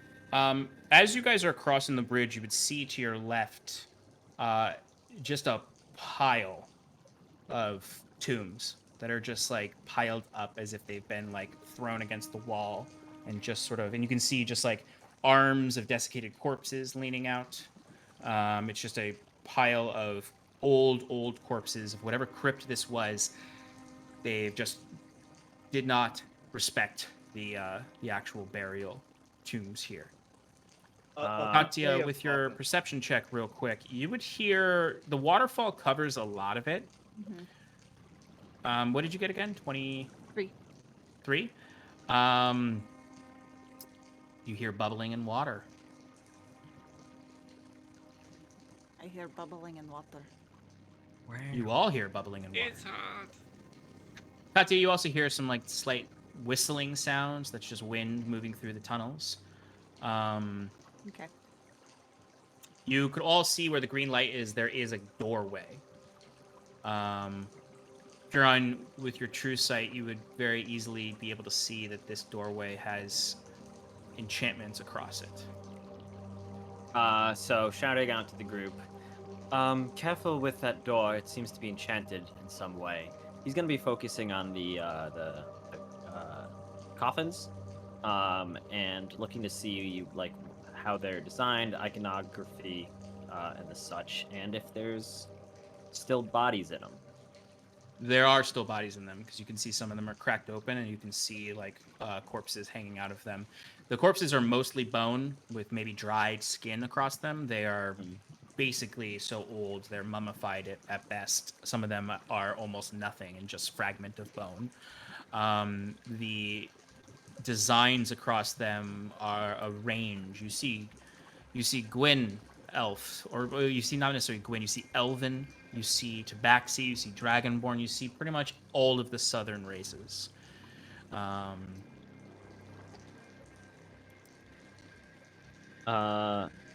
Muttering under his breath, you poor souls, I hope you found peace in death. I'm sorry. And he's going to just start to like kind of cast Sacred Flame to burn these remains and send them, if they're still tethered here, onto their final rest. Wiswick can assist with that. If he gets close up enough, I don't know if I can get within 10 feet while going over the bridge. I would like to just disintegrate them with a poison spray. What are you disintegrating again? Sorry. The coffins and the bodies within. As he starts to do that, Kieran will go, Wiswick, what are you doing? You must cleanse them with the sacred flame of the divine. Does How it really dare matter? I mean, this was just easier at the time. We're just making sure they're not zombies, right? Well, yes, you're not wrong. We are. That was part of the idea. But we are also seeking to send those that may not have passed on to rest. All right. I changed the spell to radiant damage. Okay. I appreciate your adaptability. my friend. Katya, what are you doing while they do this? I'm lookout. I'm just keeping an eye out for anything that could possibly be sneaking up on us. Katya, give me a perception check. Kaze, as you approach the doorway, you can see these sickly green lights are emanating from orbs that are attached to the walls. You've seen green orbs before, but they don't look like the ones from the Spire ruins that you've been through. These just look like they are they're not attached to the wall. They actually kind of just look like floating orbs, not attached to anything, almost like wisps, but You don't notice them moving at all. They're just 2 green orbs that emanate light hanging there. Not doing a very good job as a lookout. I got a 10. Okay. Several things are going to happen at once here. Oh. Because of all the stuff you're doing. Cool. So the Golem Bridge, Huron and Wiswick, you'd have to be standing on the Golem Bridge to do what you're doing. Okay. Katya, you are, I imagine, just sort of on that narrow side of the Golem Bridge. I'll just put the Golem like this to represent the Golem Bridge. Nice. Just don't break it. I know, right? His foot fell off the other day, and I had to glue it back on. Timber, as you approach this, you would hear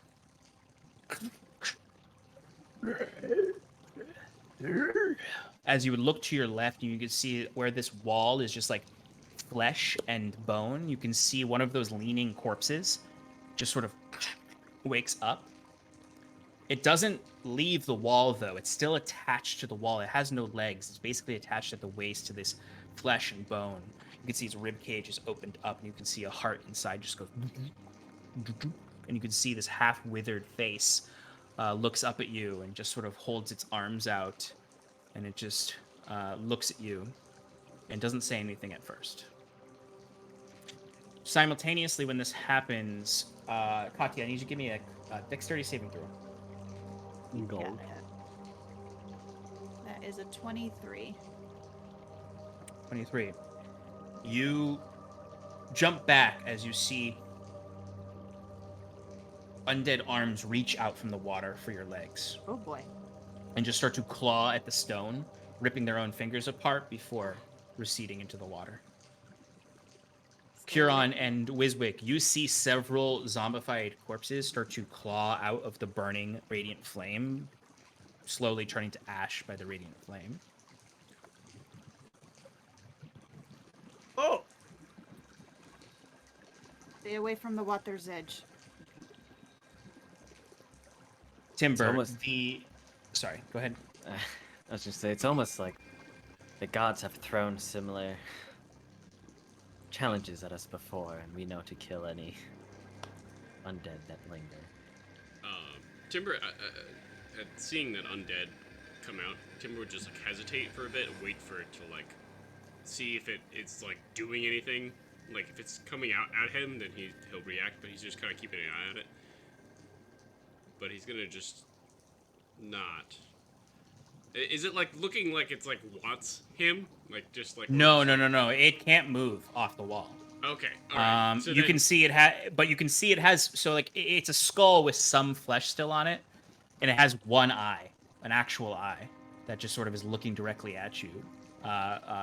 Like gross yellow sclera, and just like this really obvious blue iris next to that, and it just starts to laugh at you for a second. Ah.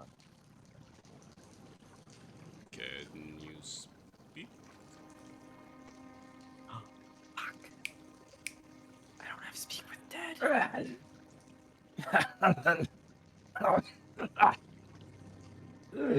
You see it sort of like adjust its jaw back into place.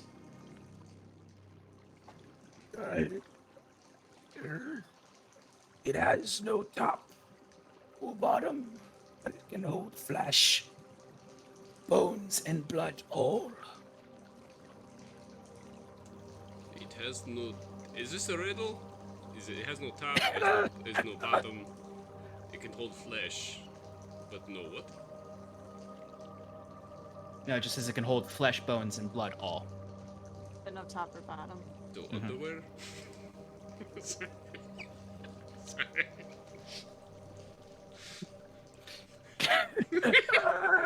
It laughs at your joke. What do you do?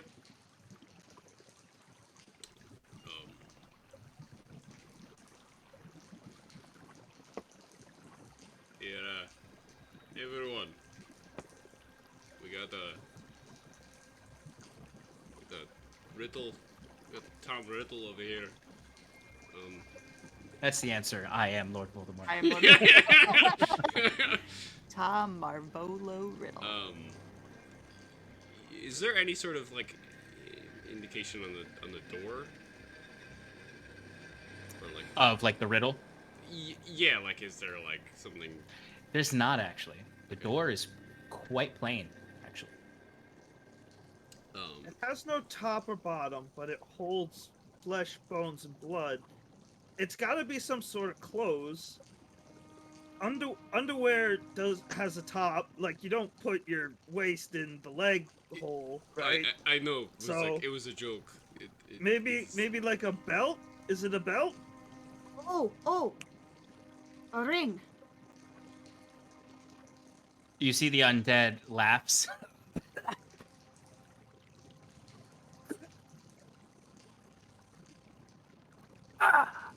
Huron Touch it. taps his staff and casts really Sacred big. Flame. Oh. As you do, the undead creature is laughing the whole time and going, You thought that would work. You thought that would work. as it doesn't die. It's burned horribly. It doesn't die. I mean, Yeah. honestly, give me another. That was kind of fun. Curon. Yeah. yeah. Yeah. Let me just read True Sight again.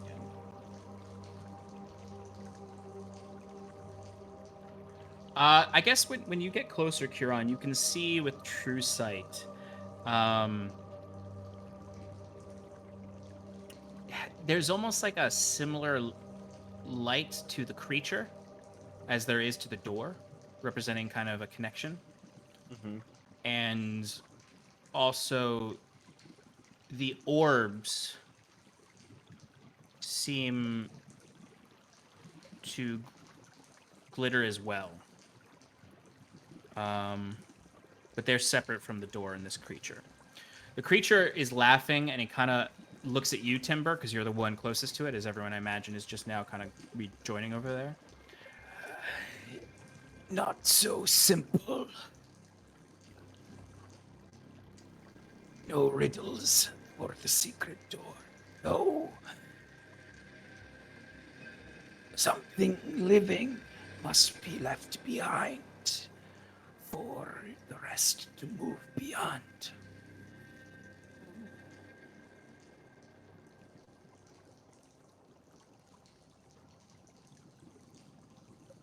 Well, I've sacrificed an arm before. I guess I can do it again. No. We can think of something else. Wiswick summons Jet Yeah, but immediately. Is Jet living? Technically. Well, this What do y'all do? I literally am holding Jet by the wings and I'm giving it to the. Huron, with your what's your passive perception again? Super fucking high, right?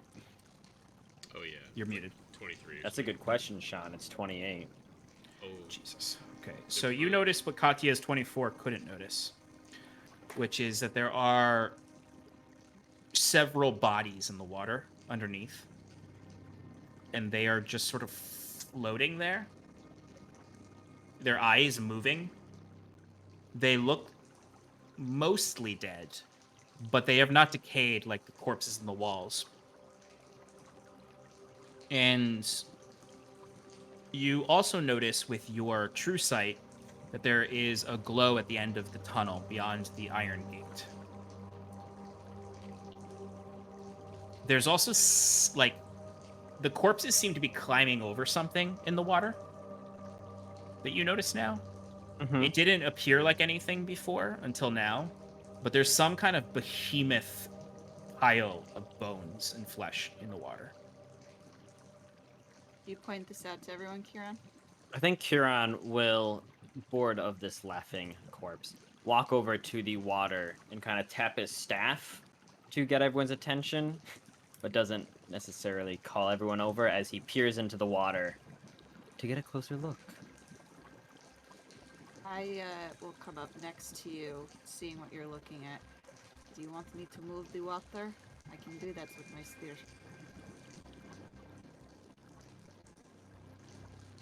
One moment. What do I see in there? Just from a a normal perception check. You see, if you're just sort of looking at it, like getting closer, you can pretty much see it.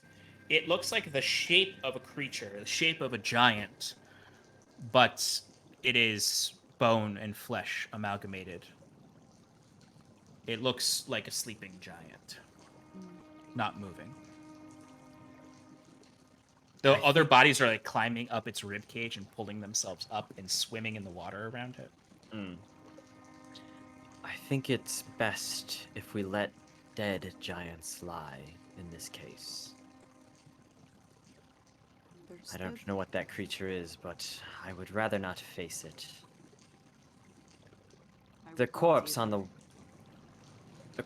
wall has a similar aura. No, that wasn't an invitation for you. Corpse on the wall in the door seem to have similar enchantments about them. I don't know what exactly the magic is. A similar, but different. So not similar. A different aura emanates from those orbs that hang low. Speaking of, Sean, can I mage hand pick an orb up? You absolutely can. And it works. Can I bring it towards me and just kind of float it around? Mm-hmm. Can I touch the orb to the orb? You touch the orb to the other orb and nothing happens, but as you bring the orb closer to the... If you bring the orb close to the corpse that's talking to you, Yeah. you can see lights up a similar green are just chains of runic script leading from the corpse, all in Orcish, that seem to be binding this body to the wall. Hey, Vizik. Think you could reset? Unfortunately, I don't know the script. I'm gonna have to cast a ritual in order to get this done. Maybe I'll work on it, but you guys might have to be on your own with this puzzle. Yeah, and I just start casting comprehend languages. Sure. Haze, could you move that orb around other areas of the room, see if there's anything else hidden from us? Use the other one. I need this one. Oh, right. Sure, yes. I do that. Wisbek, you could grab it. There doesn't seem Yeah, to I be grab any it. adverse effects to holding it. It just sort of floats in your hand. It doesn't actually... It's not... There's no physical thing you grab. Yeah, also, if you guys all go over the bridge, the golem's going to morph back into his normal form. Okay. What would the rest of you like to do while Wisbek is casting this with the orb? Do as Kieran asked, and just kind of browse around to see if there's anything else that's enchanted in the area with the orb. Make sure to check down by the gate. I think I see a light down there. Do you also see a light down there? I mage hand it across, blink across, take a look. Mm-hmm. As you bring it closer to the gate over here, you can hear the waterfall on the other side. Oh no! And you fall in. No! No! No! And you look beyond this, and you can see you can even like mage hand the light through the gate if you want. Yeah, sure. The light it sort of ignites this whole space, and inside there, you can see there's two waterfalls, and you can see a glimmering light on the behind the waterfalls that matches the orbs. Hey, Kieran, there's a light over here through the gate that matches the orbs. Do you want me to go investigate further? I don't know if you guys can follow. Does the gate block the entire height of? Yeah. If it's kind of like if you remember in Skyrim, you're wandering through those underground tunnels, and there's just like a random river, and there's an iron gate that blocks a whole tunnel, so that you can't wander the open world. It's basically like that, except there's stuff behind it, not just empty pixels.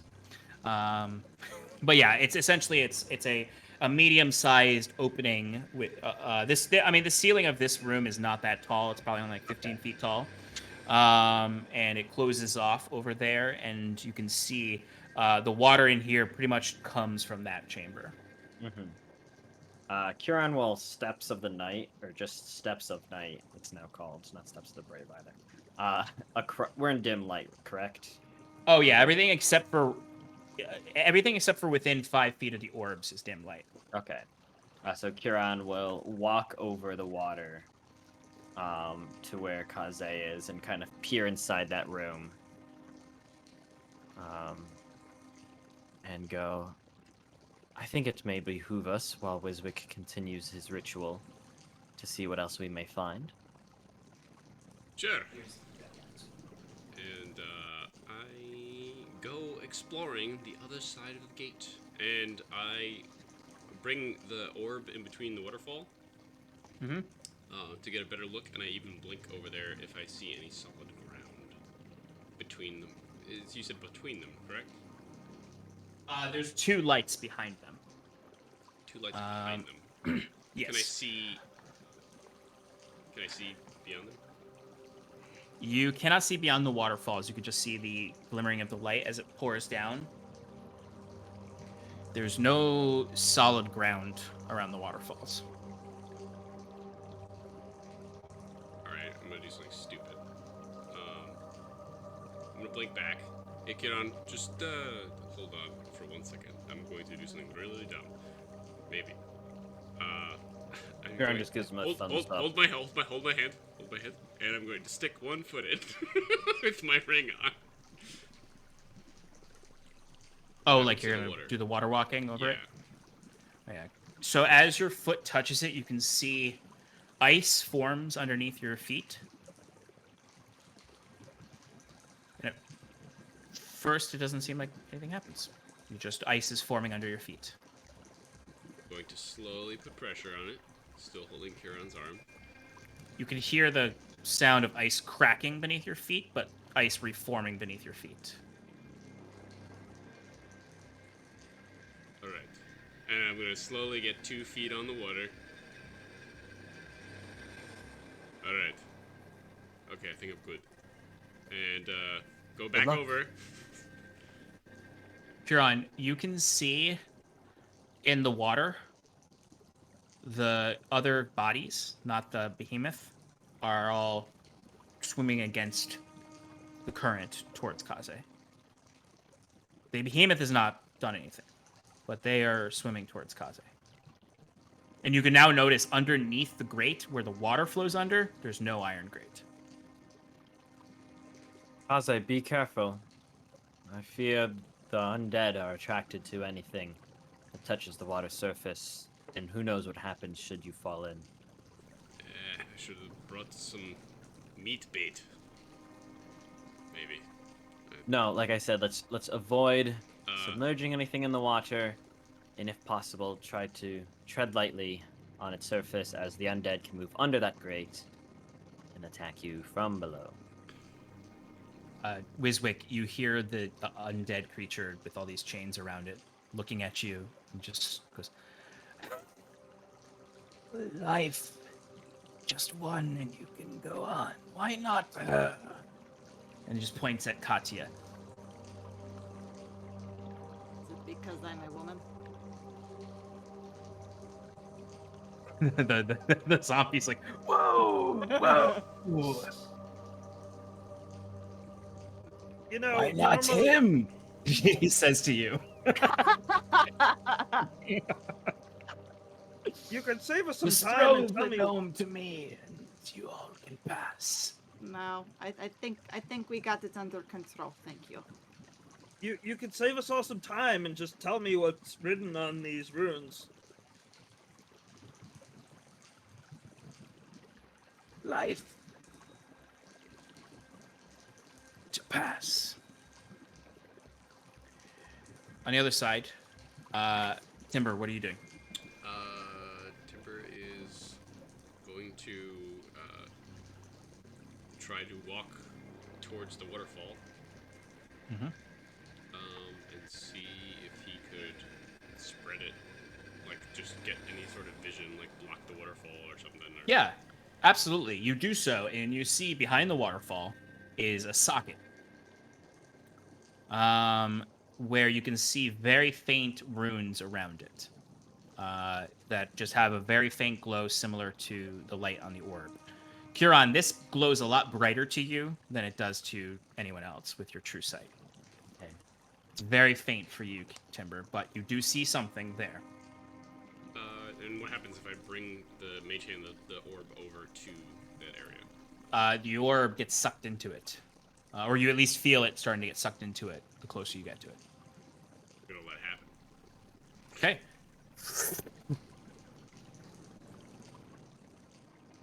Timber, you and Huron, you see the iron gate that is in front of you.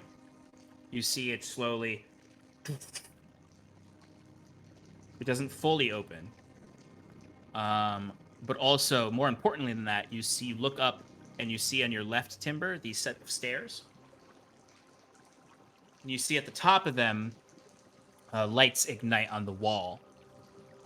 There's no door there, but you can see the starts of a door forming in runes. Sorry. Are you sure, Drow, that you don't want to give a life? And you see the arms are just sort of like pointing at you, and then like points to Wiswick. I'm sure. Let's go, Wiswick.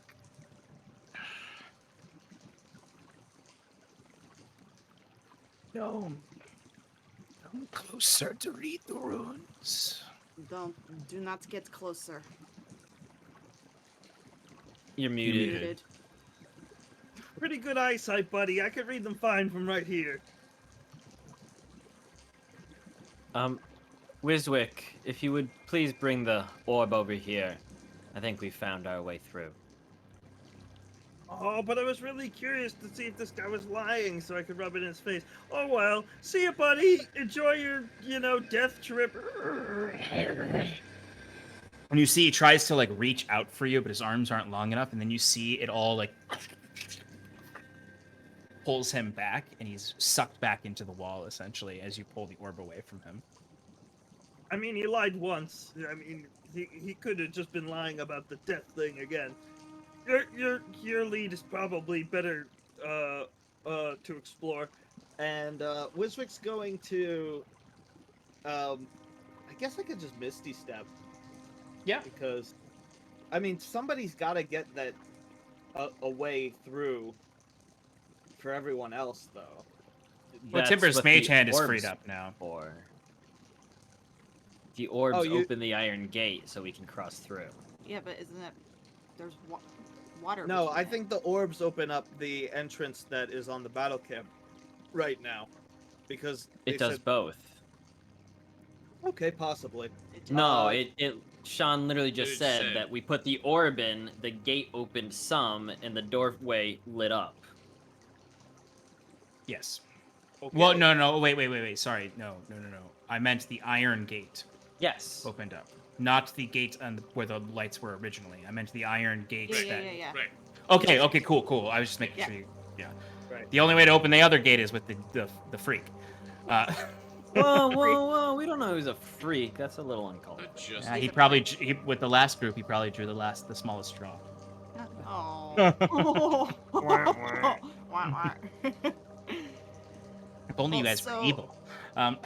So, the iron gate was opening, but there's just water there, right? Yes. All right. So. So you do still need to bypass the water. Right. All Aaron right. walks across the steps of the night. Well, we can't all do that. I mean, you got a golem. Yes. As I guess- quickly realize much of this encounter is nullified by the access you all have. Ah.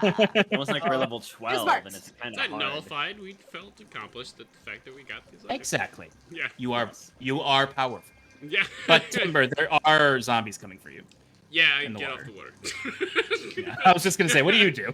As you see like zombies, like just swimming essentially, pulling themselves along the rocks towards you, and there's like 12 of them in the water coming at you. As Kieran's like walking towards him on darkness, he's just casting like sacred flame on these guys under the water. Yeah, and you can see these bouts of steam shoot up as the water is boiling more with the sacred flame, and you see parts start to float up as Kiran is killing a lot of these very simple zombies. They do reach up to try to grab at you, Timber. I imagine you blink away. Oh yeah, immediately. Timber's actually like. Would you have to- blinked before they even got close to you? Oh yeah, Blunk. like way beforehand. Blunk. Yeah, blunked. I would have blunked. I'm gonna blunk all the way actually back to the orb, get it, and then bring it. Yeah.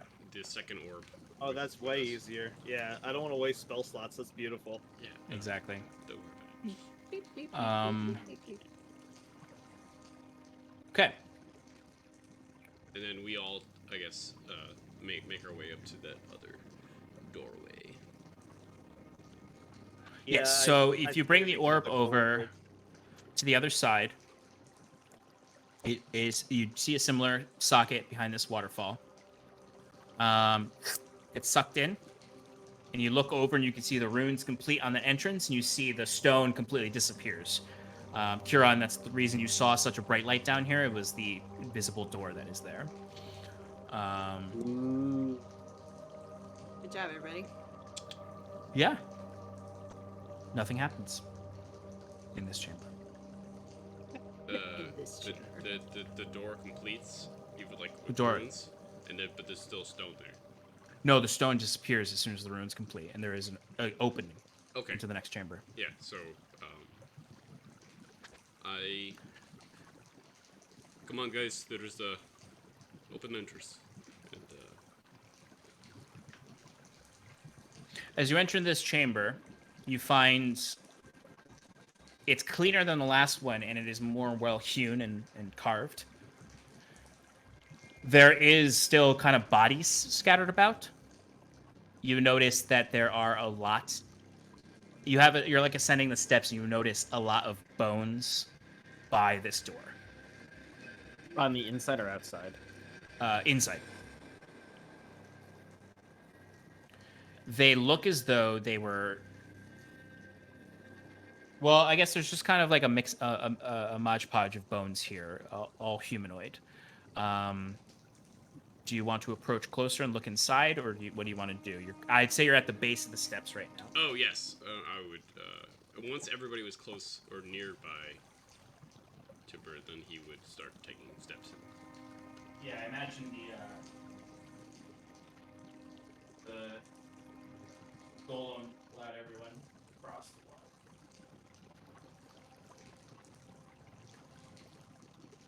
Okay.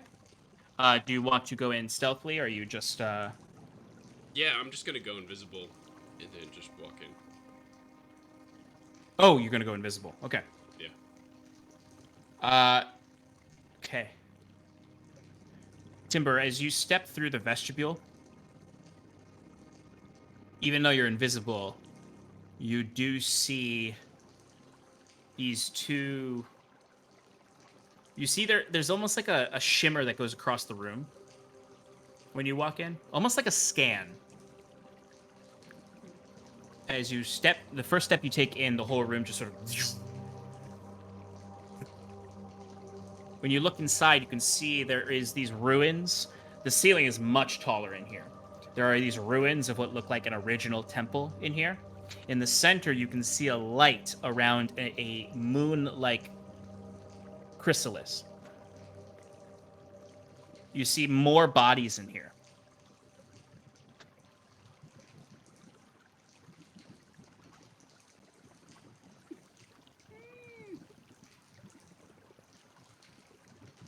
Ooh.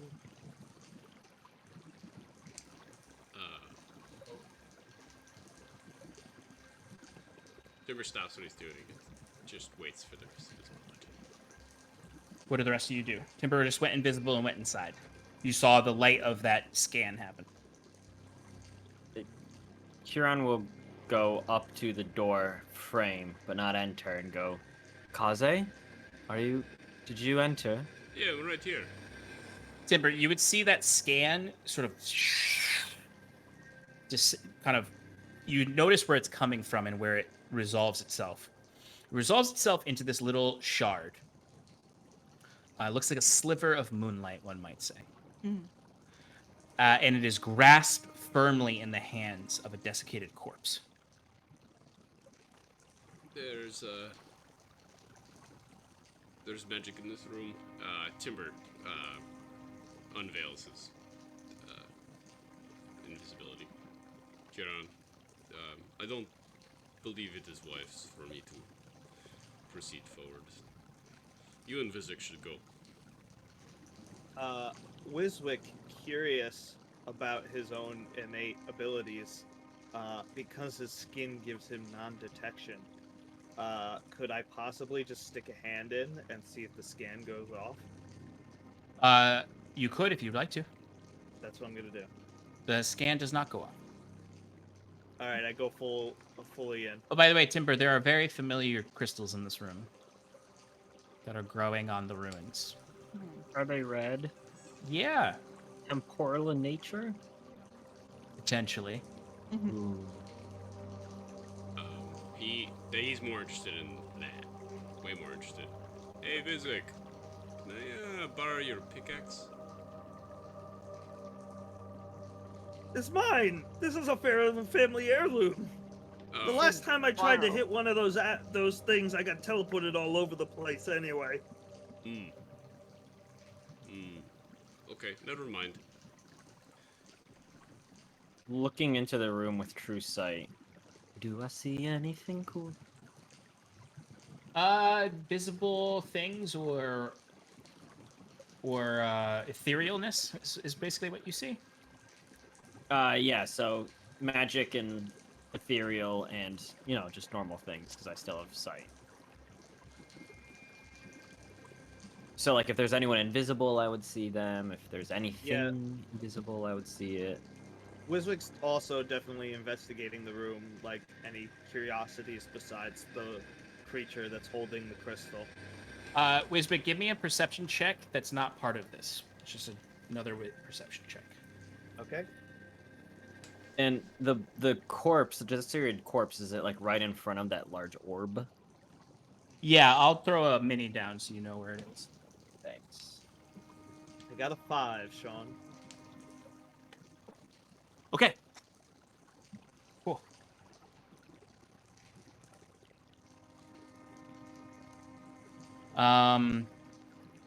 Okay. Katya, what are you doing? Did all of you go inside? Are you all inside? No. Huron is at the door frame looking in, but hasn't crossed the threshold. All right. He wasn't invited. You a vampire? Huron's a vampire. Yep. Ooh, spoiler. I'm just sticking close to Kieran's side. Must protect. Yeah, Wiswick's gonna shout back to them. I believe that whatever that magic was, it seemed to be some sort of divination magic. Those types of things don't work on me, but I doubt it's gonna cause any bodily harm to you guys. If you just want to join us. Maybe you want me to keep searching before you hop in, that's fine too. Huron, Yes. out of the corner of your eye with that 28 perception, because they're not very stealthy zombies, Mm-hmm. you look back and you can see towards the back of this chamber where the waterfalls are, there's another grate where you can see water is draining to. But what's more interesting to you is that the zombies are heading towards it.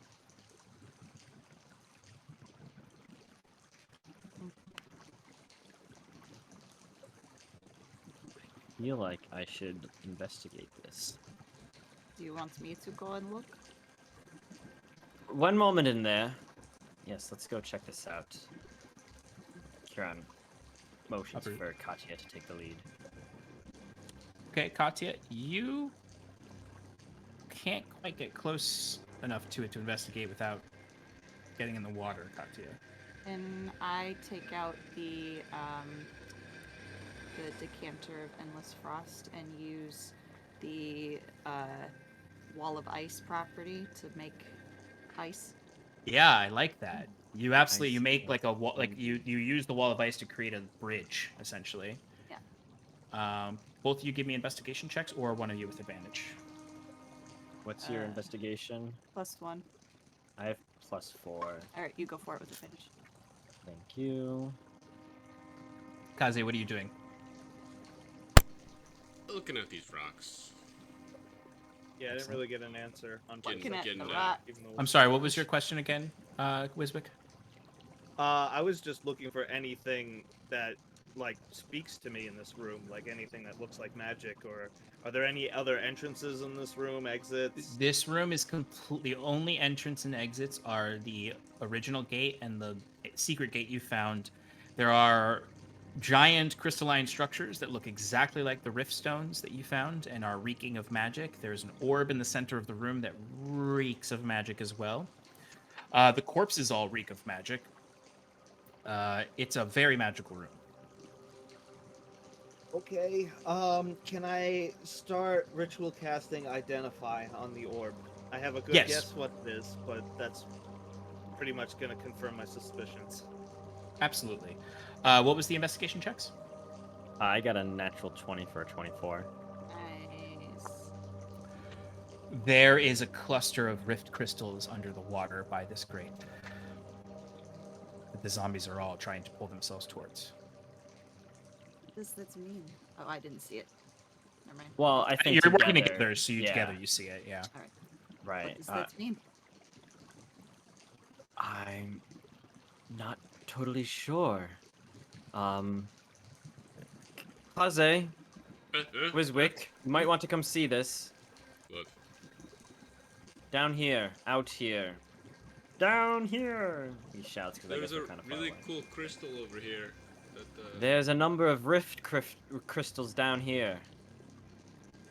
They might lead into this room. We have a bunch of crystals. And at that, Kieran, you see one of the zombies grabs the crystal, and then right in front of you, Timber, Smart, Wiswick. a zombie appears and goes Small lunging boy. towards you. Mm-hmm. Can I, with my spear? This is actually going to be a skill challenge Okay. instead of a full-blown initiative because they're zombies and they die very easily.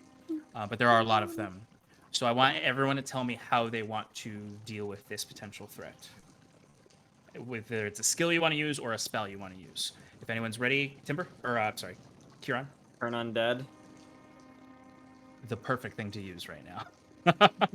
I was waiting. If that thing got up, I was like, turn undead. Let's just do this. Yeah, that might be enough.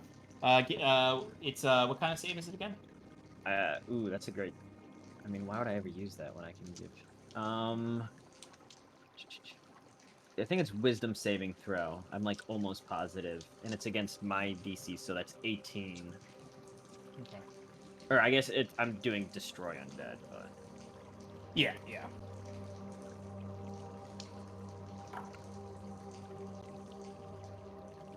Kieran, what does it look like as you absolutely skewer through this stream of undead going into this orb? So imagine the one grabs the crystal and teleports, hearing Wiswick shouting back about them teleporting into that room. Kieran furrows his brow for a moment and then just gives a little and taps his staff, and the moon on the top just lets out this, almost like the Twilight Sanctuary, but more radiant in nature, more like of a brighter twilight. Like the stars are like really blinding. As it just emanates out, and I imagine it just disintegrates any zombies within the 30-foot radius. Oh yeah, these are very weak zombies. You imagine these are just the adventurers who very foolishly touched the water, and have been killed slowly over the centuries this place has existed. And you just see it's almost its own scan that comes out as they just sort of turn to ash. Kaze, you would just see like 2 or 3 of them popping out of the crystal towards you and lunging at you. You're very easily able to punch them out. That destroy undead honestly is a knockout for this skill challenge. stop that? You can see there are more coming towards the grate, but significantly fewer. Is there anything anyone can do to try to stop them from coming this can way? I use so I already used the wall effect of the Decanter of Endless Frost, but I have Ice Storm. So I essentially wanted to try to like encase these crystals in ice so that they can't get to it. They can't touch it. I don't know if Ice Storm is going to do that. There's Give also me... Oh, what? Go ahead. What's the also? there's also Entomb, but that's entombing yourself. It's yourself. Yeah, that'll just Yeah. be yourself. Yeah. Give me a quick Arcana check with advantage to try to manipulate the ice and the water of your staff. Oh, thank you for that advantage, because that was a natural one. 14. Just what you needed. You're able to, because you're already concentrating on Wall of Ice, you're able to use the Ice Storm feature, and I'll say you have to use whatever charges you have left on your spear. There.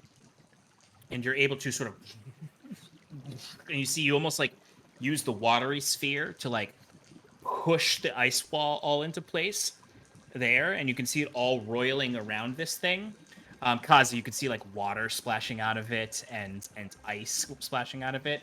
As then you kind of use the Arcana of the Decanter to cast the ice storm over it, and it freezes the whole sphere around it. And you can see zombies are just like, they're scraping their hands across the ice. As you can see, kind of like clotted, coagulated blood fills the water as they're hurting themselves as they do it. But those two things, destroy undead and that, have protected you from these zombies getting through this crystal. You could all proceed how you wish. Guys, get in here. I don't know if you solved your problem yet, but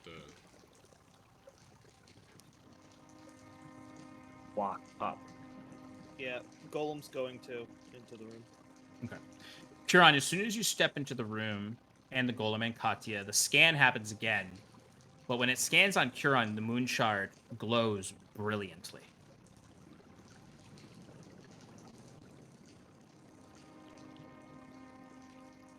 In the hands of this desiccated corpse. Huron makes his way towards it and looks down. What kind of corpse is it? It looks right now very withered. It's probably one of, like, the corpses in here are pretty well preserved, as opposed to the previous room. There's just not a lot getting to them in here, like moisture. It looks like a mummified elf. Right now, at least, yeah. And then there's other ones in here look like mummified elves, tabaxi, other southern races. Some are just straight bones.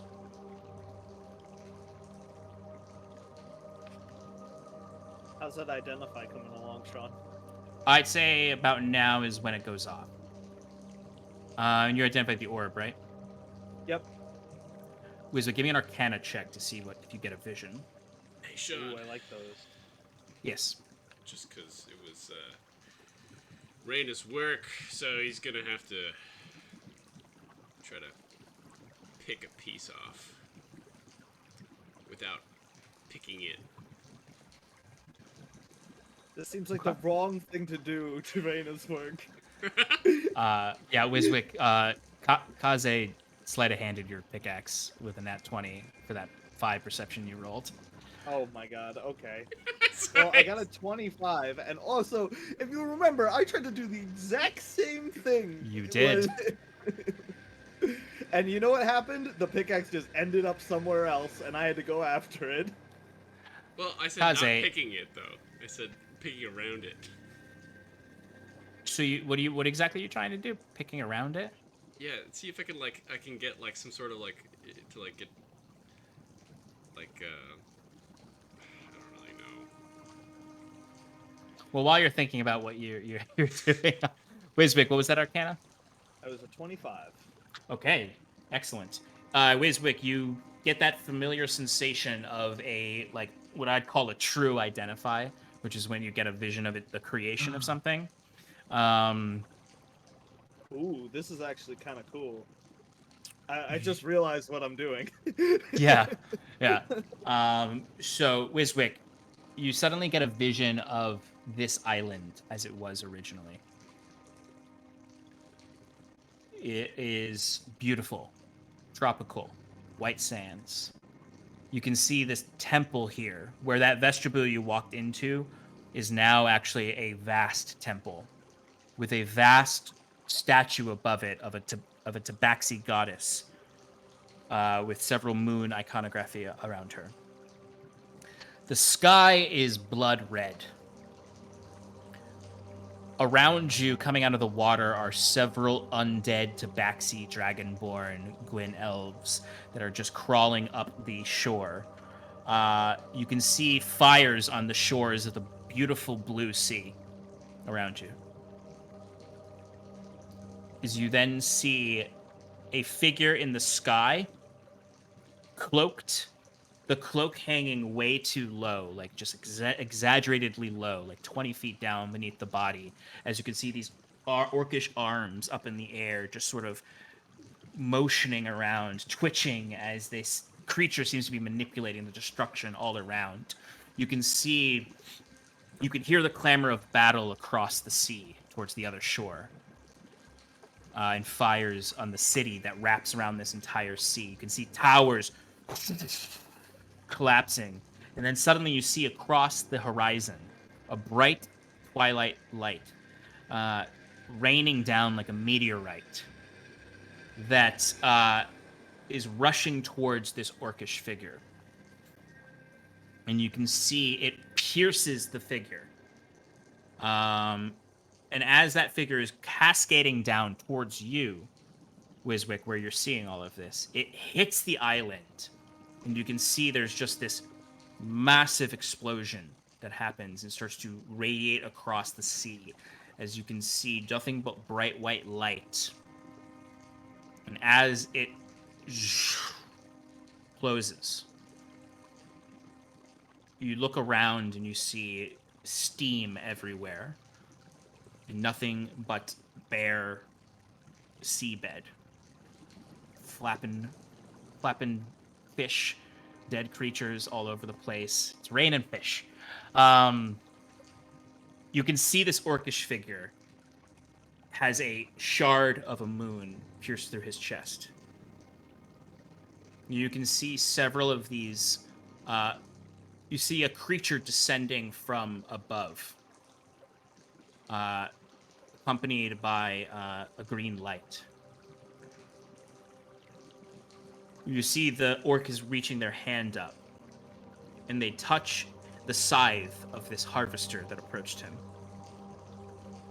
And you can see the orc grins, this toothy grin, its red eyes underneath this hood, as it reaches out and touches the harvester, and you can see an essence leave him and fuse into this harvester that was showing this green light that you're familiar with, harvesters, and now it shows this blood red light as this orcish deity has transferred some of his essence into the harvester. In this moment, as his eyes are fading, you can see chains coming down and wrapping around his arms from nowhere, and then you see the shard lurches out of his chest and into that harvester. And a last-ditch attempt before her death of Ilyuvania to stop whatever he tried to do. And this chrysalis forms around it, which is this orb. All right, so the charge shoots towards the harvester, and the harvester encapsulates it in this orb, or No. it actually hits the harvester. It hits the harvester, and the shard of the moon encapsulates the harvester because it's all Ilyuvania had left in her. She had just killed Bararet and supplanted Ashk, fighting a continent-wide war. Wiswick shoots out of this vision and says, "Okay, that explains a lot. Kiran, you're gonna want to sit down for a second. I got a story to tell." Turning from the moon shard to Wiswick, Kieran crosses his legs and sits down. Don't be alarmed or anything, but I Sure. may have sort of kind of saw the death of your god in a vision about how this thing was created. Is that, I mean, are you okay with that? Am I okay with something that happened 2 aeons ago? Yes, I think I'll be okay, Wiswick. Please, All right. whatever information you've learned, share. Well, wow. I'm really bad with names of deities. The orc one, Ashk, was it? Yes, Yep. I think that's what we called it. He was causing lots of problems. Ilyavania tried to stop him, and at a last-ditch effort before he got his butt kicked, he turned to the Harvester, who gave him the power to survive, and Ilyavania tried to stop it, but, she was too late to stop the orc guy from getting away, but she was able to encapsulate the shard of herself with the Harvester in this orb. So I'm pretty sure if we break this bad boy open, we're in for a big fight. But also, it's exactly what we're looking for, and there it is. Everything's on the table. Looking inside this crystalline orb, do I see anything? Do you step closer to it? How close? Well, do I see anything from this distance? It's pretty opaque from this distance. Okay. Kieran will take a step closer. Remember, I still have true sight. That's true. You do have true sight. So, I mean, as you step closer to investigate, there is definitely a silhouette in there, reminiscent of the silhouetted Harvester in the painting. There's also a light in there that matches the moon shard in the desiccated elf's hand. Look, we have a chance here. I mean, we need to get that shard. That's the goal, right, everyone? Like, that's the plan here. We're definitely gonna open this thing up, but we can do this smart, Let's set a trap or something. Let's get ready. Maybe we can use these crystals to our advantage. Where do both of the... we saw where that one goes, And I point to the one that had, like, the zombie come out of it. let's find out what this one does. And I send Jet to touch the... You Jet. send Jet into it, and Jet reappears on the top right ceiling, essentially. There's an orb. There's a cluster that is crystallized around the ceiling up above. I point towards where Jet is, and I say, Hey guys, see? That's pretty useful. What else can we think of? That's very useful. Yes, it is. Is there no way of extracting the shard without breaking the orb? I could try. I Well, don't know if that's the thing. It seems like Ilyavania's power is what is keeping this thing at bay. So, once the shard is removed, I mean, all bets are off. It's a fair point. I think we should make a quick plan on how to deal with this. And once we've decided, I'll take that shard there, not by that poor fool, gesturing to the desecrated corpse. And if that doesn't set off a chain of events, then I'll touch it and see what happens. Are there 2 shards? There's a sliver of a shard that's in this Yes. elf's hand, and then there's a brighter glowing, what Kieran sees, a brighter glowing shard So inside. It's a piece. It of seems that. to be a piece of that shard, Okay. yeah. Okay. I can use a very powerful spell to crack this thing open. See if that helps. Let's And quickly think about what happens if we have to face a harvester with the essence of ash in it right now. Game plan, okay? Okay, let me look at my kit. Katya, here, take this Yes. potion of speed. This is yes, you'll like Yup. that. Yes, very much so. Thank you. And let's spread out, I guess. All around. Yep. Let's have Kiran up front. Wait, is that a good idea? Do you feel up to it, Kiran? Well, I feel quite invigorated with all that help He does have Joe the death ward gave too, us. yeah. But I also have this up my sleeve, and he taps his staff, casting Circle of Power, which is a concentration spell for 10 minutes. Gives all of us advantage on spells or magical effects that require a saving throw. Wait. Yes, advantage on saving throws against spells or other magical effects. Yeah, and doesn't it, if you succeed, It you take no halves. damage if it's halved? Yeah. Yes. All So, right. that's what I meant. Get we could all circle the orb and get ready to attack, whatever comes or happens. Wiswick's gonna get into a back corner, like far away from everyone, Mhm. and his golem is gonna stay up front with Kiran. However, actually, his golem's gonna stay near Katya. Visit, give this to your golem, and I give, or at least I give your golem greater healing potion, the one it previously had when it died. The golem takes it and just looks at it and says, like it just makes a noise, and I'm like, Yeah. Yeah, the golem wasn't very good with those last time. Maybe I should grab it. Yeah, he just hands it to me.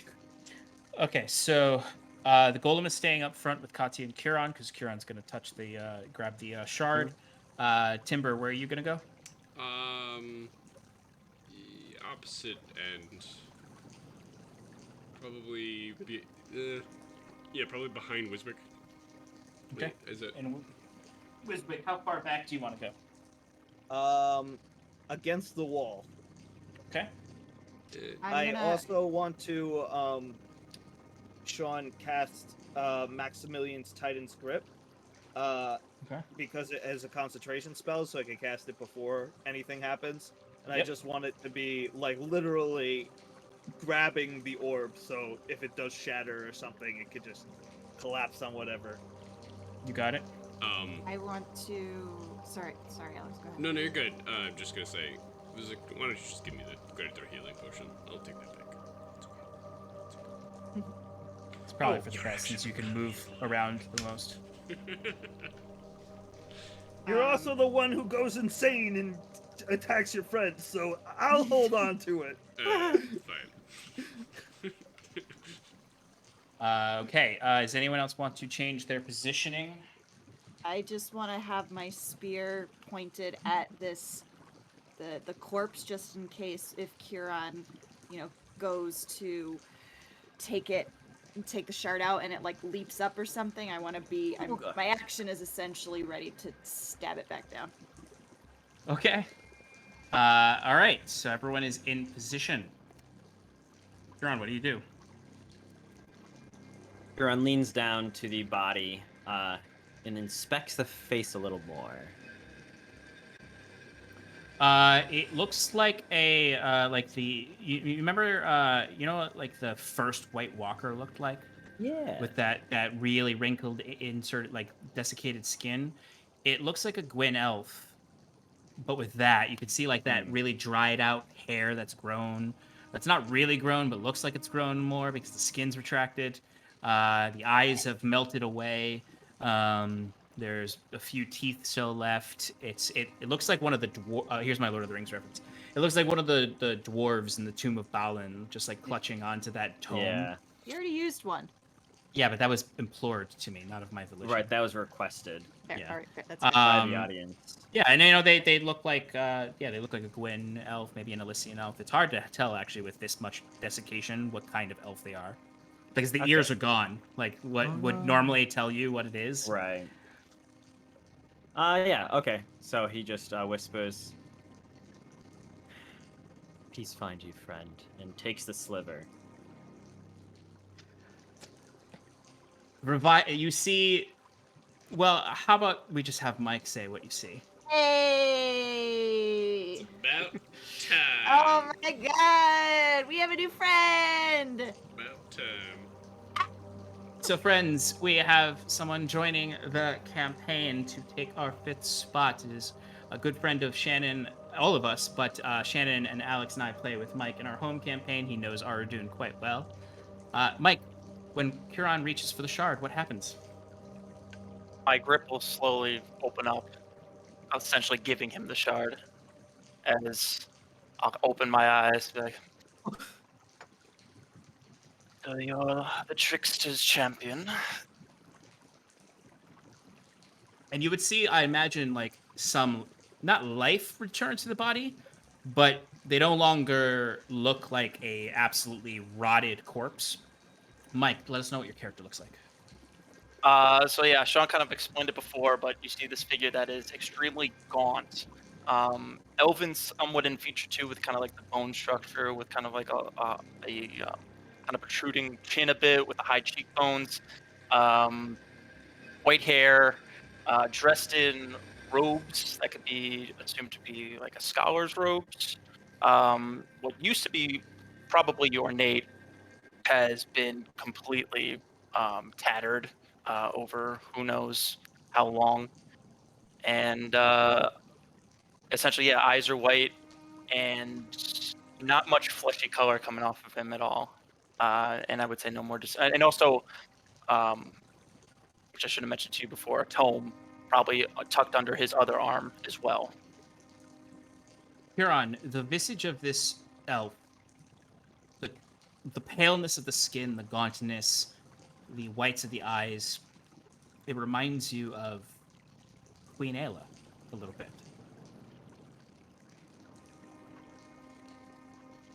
Huron's mouth hangs agape as he's just leaning on his staff, hand against, like holding the sliver, just staring at this individual, and goes, which trickster god are we talking about? Can I just Turn grab up. him? What? Can I just grab him with the Titan's grip? I mean, you could try to do that if you want. Yeah, for sure. I have no idea who this person is. I'm definitely gonna grab them. From my vision, this sounds like the right thing to do. All right, Mike, is there something you want to do in response to that? You see two giant stone hands coming to reach down and, like, literally encompass your whole body. Huron's shouting out, Wiswick, wait! And I attempt, I know it's not technically a reaction, I attempt a misty step away from it. Wait. I will allow it in this circumstance. Sure.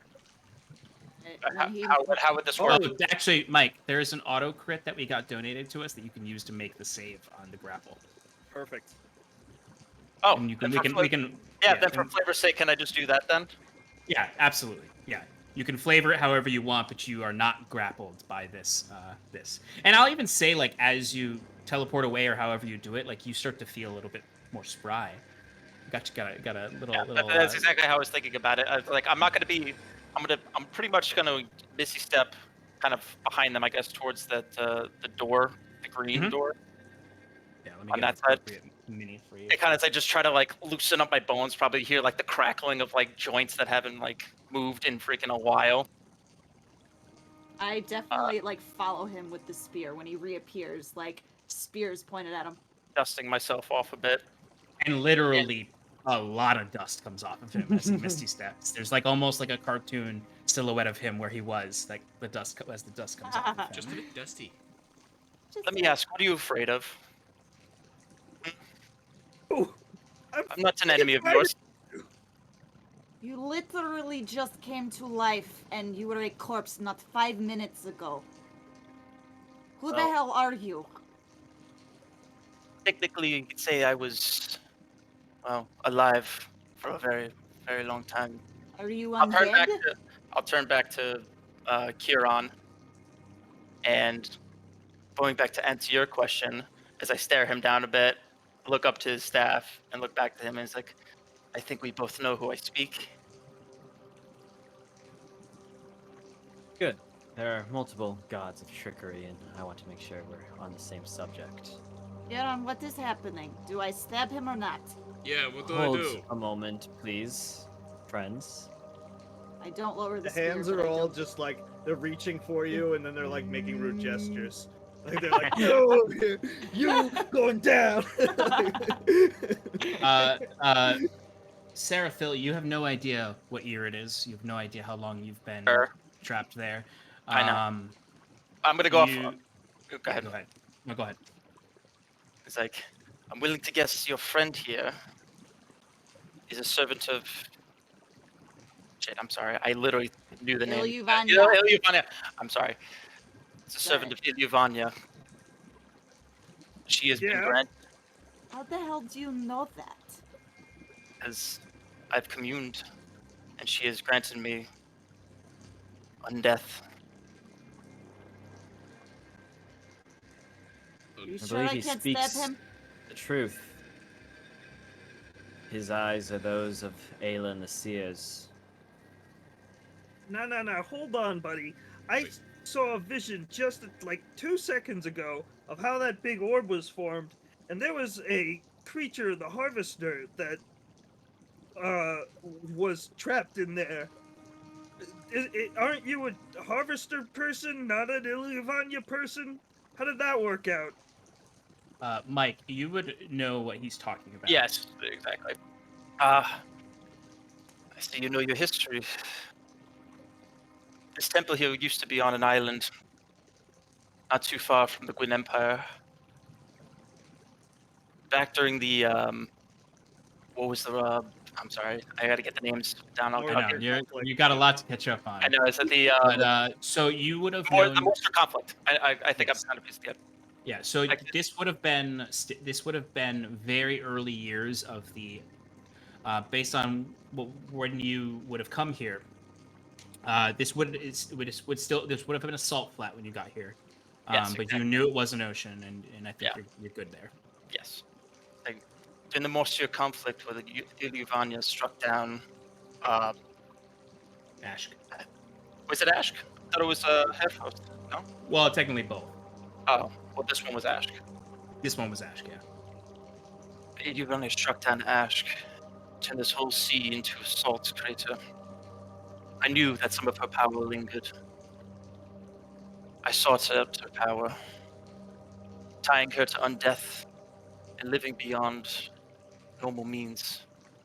I found what I was looking for, but to a great cost of my own. Tell me,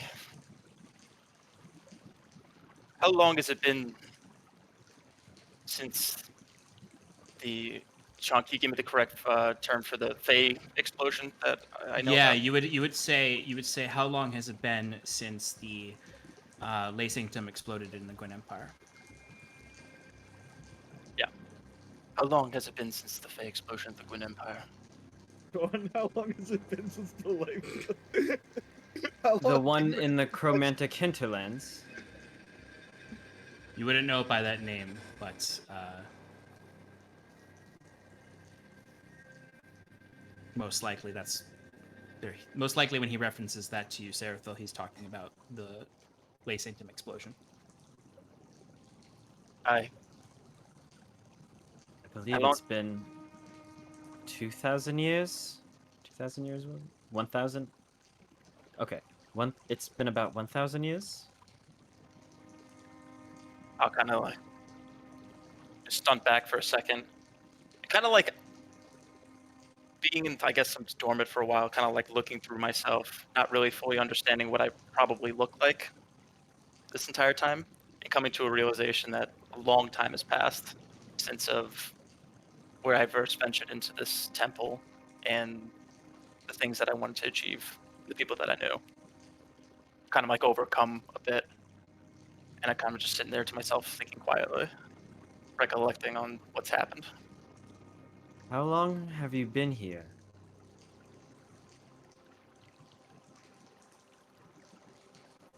You say it's been 1,000 years since the LASIK something explosion? Give or take a century, yes. I think it would take a century.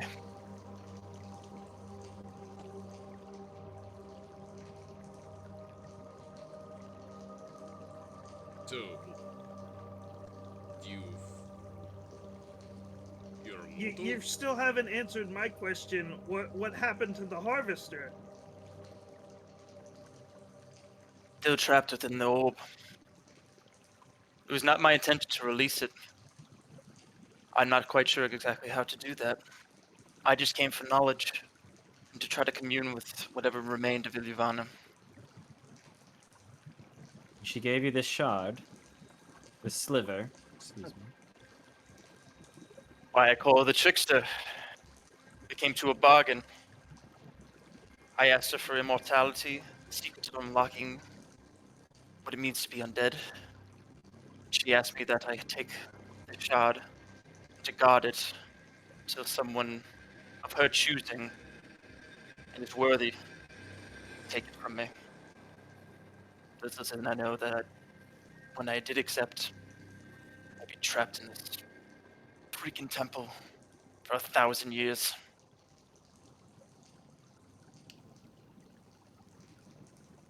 When she appeared to you, what form did she take?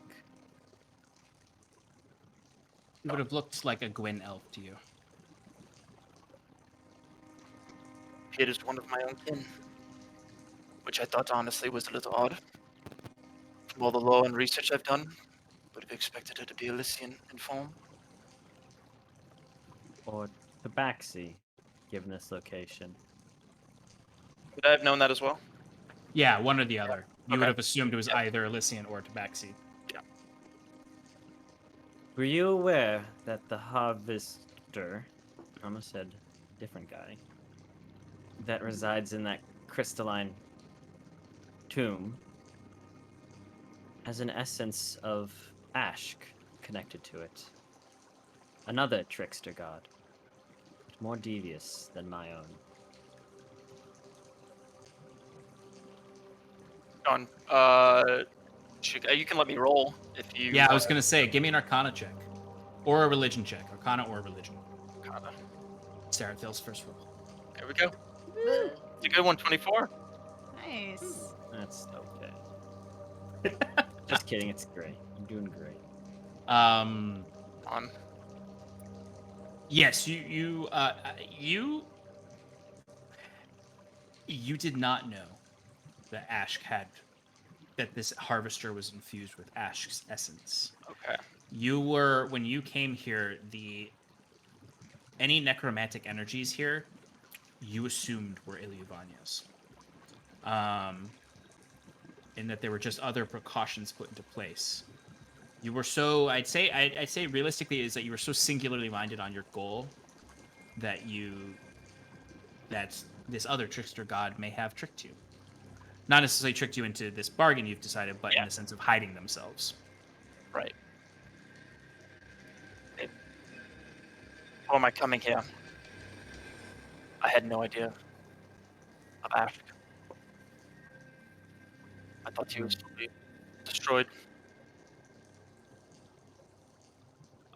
Sean, if you as I look around a bit, were there some undead in the room?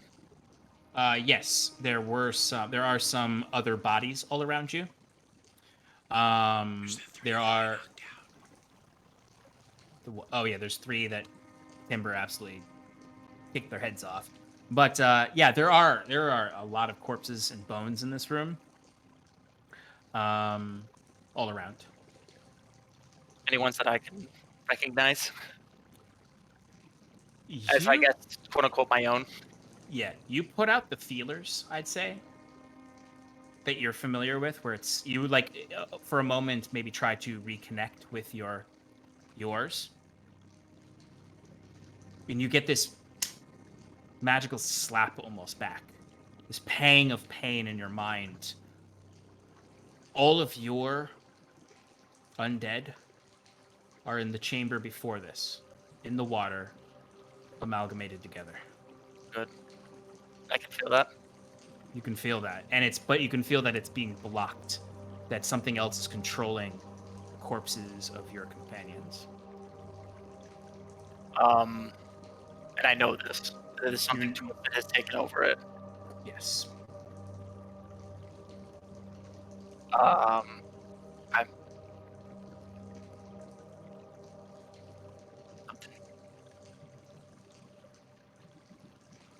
just gonna think to myself for a bit if anybody else wants to jump in with something. Yeah, you see I'm this, kind of this like undead Gwyn elf. yeah, something's overtaking me, and in my face like becomes like confused but also disturbed at the same time.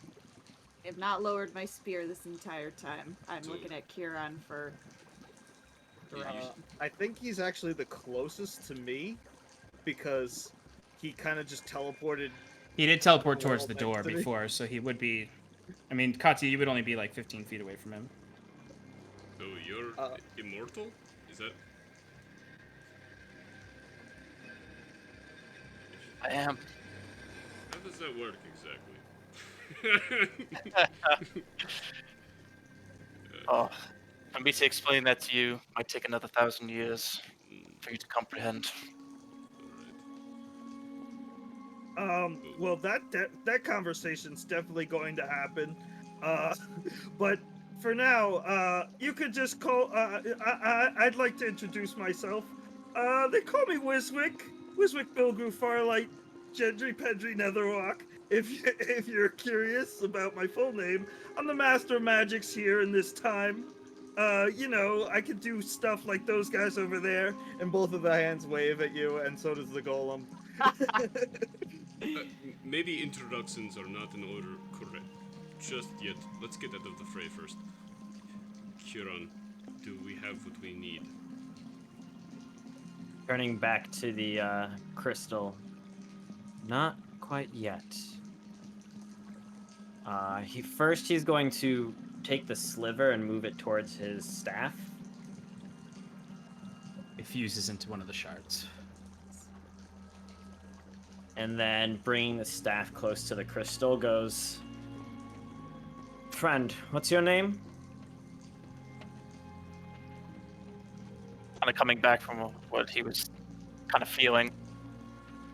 Serathil. Serathil. Are you ready for a fight?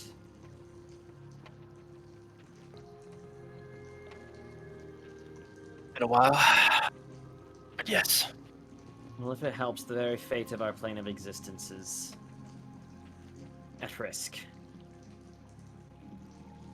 Was that going to help? I don't know, motivations and all that, and with that, Kieran unceremoniously taps the staff against the crystal. Ah! Been a while. I was holding that in while he said that. So as this happens, Kieran, you see as soon as the shattered moon of your staff touches it, you can see the glass just sort of like one cell at a time is pulled back and disintegrates away. Oh boy. Oh boy. As you can see, within the sphere now, you can see this creature just starts to kind of like lock into place, like its arms start to like. You see a scythe grows in its hand out. You can see its whole body starts to ignite with green and red flames. And you can see on its face, you can see those same 3 colored orbs that you saw before, representing the powers it had at the end of the conflict. But then it kind of like ignites even further with red flame that contains the whole thing. As the face kind of rips open to a smile, as you can hear in your mind the cackling laugh of this piece of ash, as it sort of stretches itself out and looks down and immediately looks to you, Kieran. And that's where we'll end tonight. Because we're not jumping into combat at 10:50. Oh man! thank you everyone for sticking around with us. Please, please, please, please join us next week for what is definitely going to be some epic combat. Please welcome our newest cast member, our good friend Michael Persico. Well, for having me. This is exciting stuff. I've played with Hey. Sean and Shannon and Alex for quite a long time outside of streaming, and I know that you one guy short, so I thought I'd come enjoy some Monday night D&Ding with you guys. So happy you're here. Yeah. Yes. Yeah. Yes, and it's very exciting because Mike knows a lot about old Aradun lore from our home game, and his character is very interesting. I'm very excited to see how he melds into the party. Mike, I mean, you don't need to give us too many details, but tell us a little bit about Seraphil, just the superficial things. What is his class? What's his deal? So he is, well, under D&D Beyond, it's reborn, so he's undead, but he is a Gwyn elf, who is a wizard and necromancer. Nick I was know. right. Yes, he's definitely a necromancer, but not so much into black necromancy, more into like what Sean was describing, constructs, not binding the soul to whatever you raise. It's just essentially meat puppets that he uses at his disposal. Being from the Wind Empire, he was very much an academic, trying to resolve a catastrophe that I mentioned before, of the lace nectar explosion that his people had wrought on the land, trying to remedy that by trying to tap into the secret of immortality, and has led me to this temple here, where I was imprisoned for 1,000 years, where I can join these nice. The Heroes Here. Imagine set. No, what? The Heroes of Wayward Imagine set. 5. Wait, No. Wayward 5. did I hear milk? The milk people? Yes, we're the Oh, milk God. people. We're the No. milk people. No. Yes. Back when I first Damn it. asked the home campaign what their party Yes. name was, No. I don't even remember why you guys came up with the milk people. Oh, hey. No, I don't remember exactly why, because I was going to say the milkmen, because it was something stupid, like we always deliver the milk on time. And then Shannon got upset, like, this is 2019, all right? Like, I was like, all right, fine. Make the milk people. We'll be the milk So people. at the end of the day, it was Shannon who came up with milk people. Yeah. But Mike is No. Mike is a very fun player. He has provided us with some of the best twists from our home campaign. So I'm very excited to bring him along for the rest of this campaign, or until Seraphil dies. And then I guess He's immortal. He can't die. someone can stab him still. Yeah, I can get disintegrated. Yeah, we have to figure out how that works. That's what Timber was Exactly. asking. So, thank you everyone for joining us tonight, and for those of you who have joined us this whole week for the Jasper's Game Day event. We raised a buttload of money for an amazing cause. Please come back to join us for more misadventures next week, as well as some epic combat on this battle map I've prepared, that I'll have to leave set up in my room for a week. Thankfully, we don't have a home game, so I don't have to disassemble it. He can make a whole game. I would rather not, because I don't want to disassemble this. It took I me a very know. long time to assemble this I battle map. know. I'm kidding. But we are back to our regular programming now that the charity event is concluding. So on Thursday, we will be doing Relaxing in Paradise with myself, where I will be painting minis, drawing maps, doing all sorts of fun stuff. We're going to paint Katya this week, since we want to make sure that we get her all painted for combat next week. So you could recognize her behemoth form, because she's such a large I know, mini. she's so big, but she's tall. She's tall. She's a drow. She's tall, so I made her tall. Exactly. After that, we have the Sean and Shannon Power Hour on Sunday, where Shannon and I will recap this session and talk about what we expect to happen next. Other things that are happening, Shannon and I will be dueling Waffles Maple Syrup on Dragon's Duel, the D&D game show, this Saturday, July 31st at 2 p.m. Eastern Standard. Improv games and laughs guaranteed. Should be a fun time.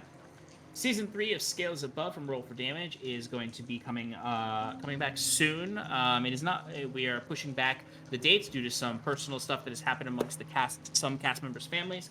So we want to make sure we respect that, and we push it back to allow them time to be ready to start.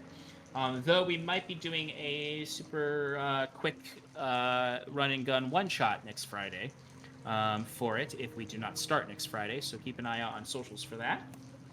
Other than that, that's been us. That's been Advantage in Paradise. Thank you for joining us in Paradise. Shannon, who are we rating? We are gonna raid. I don't know. Do you want to do better than heroes or friends who roll dice? Let's do Why don't you friends roll a who dice roll for dice. No, let's do friends who roll dice. We always do I better have than heroes. already chosen friends who roll dice. Excellent. Thank you so much, everyone, for joining us. Have a lovely week. We will see you very soon.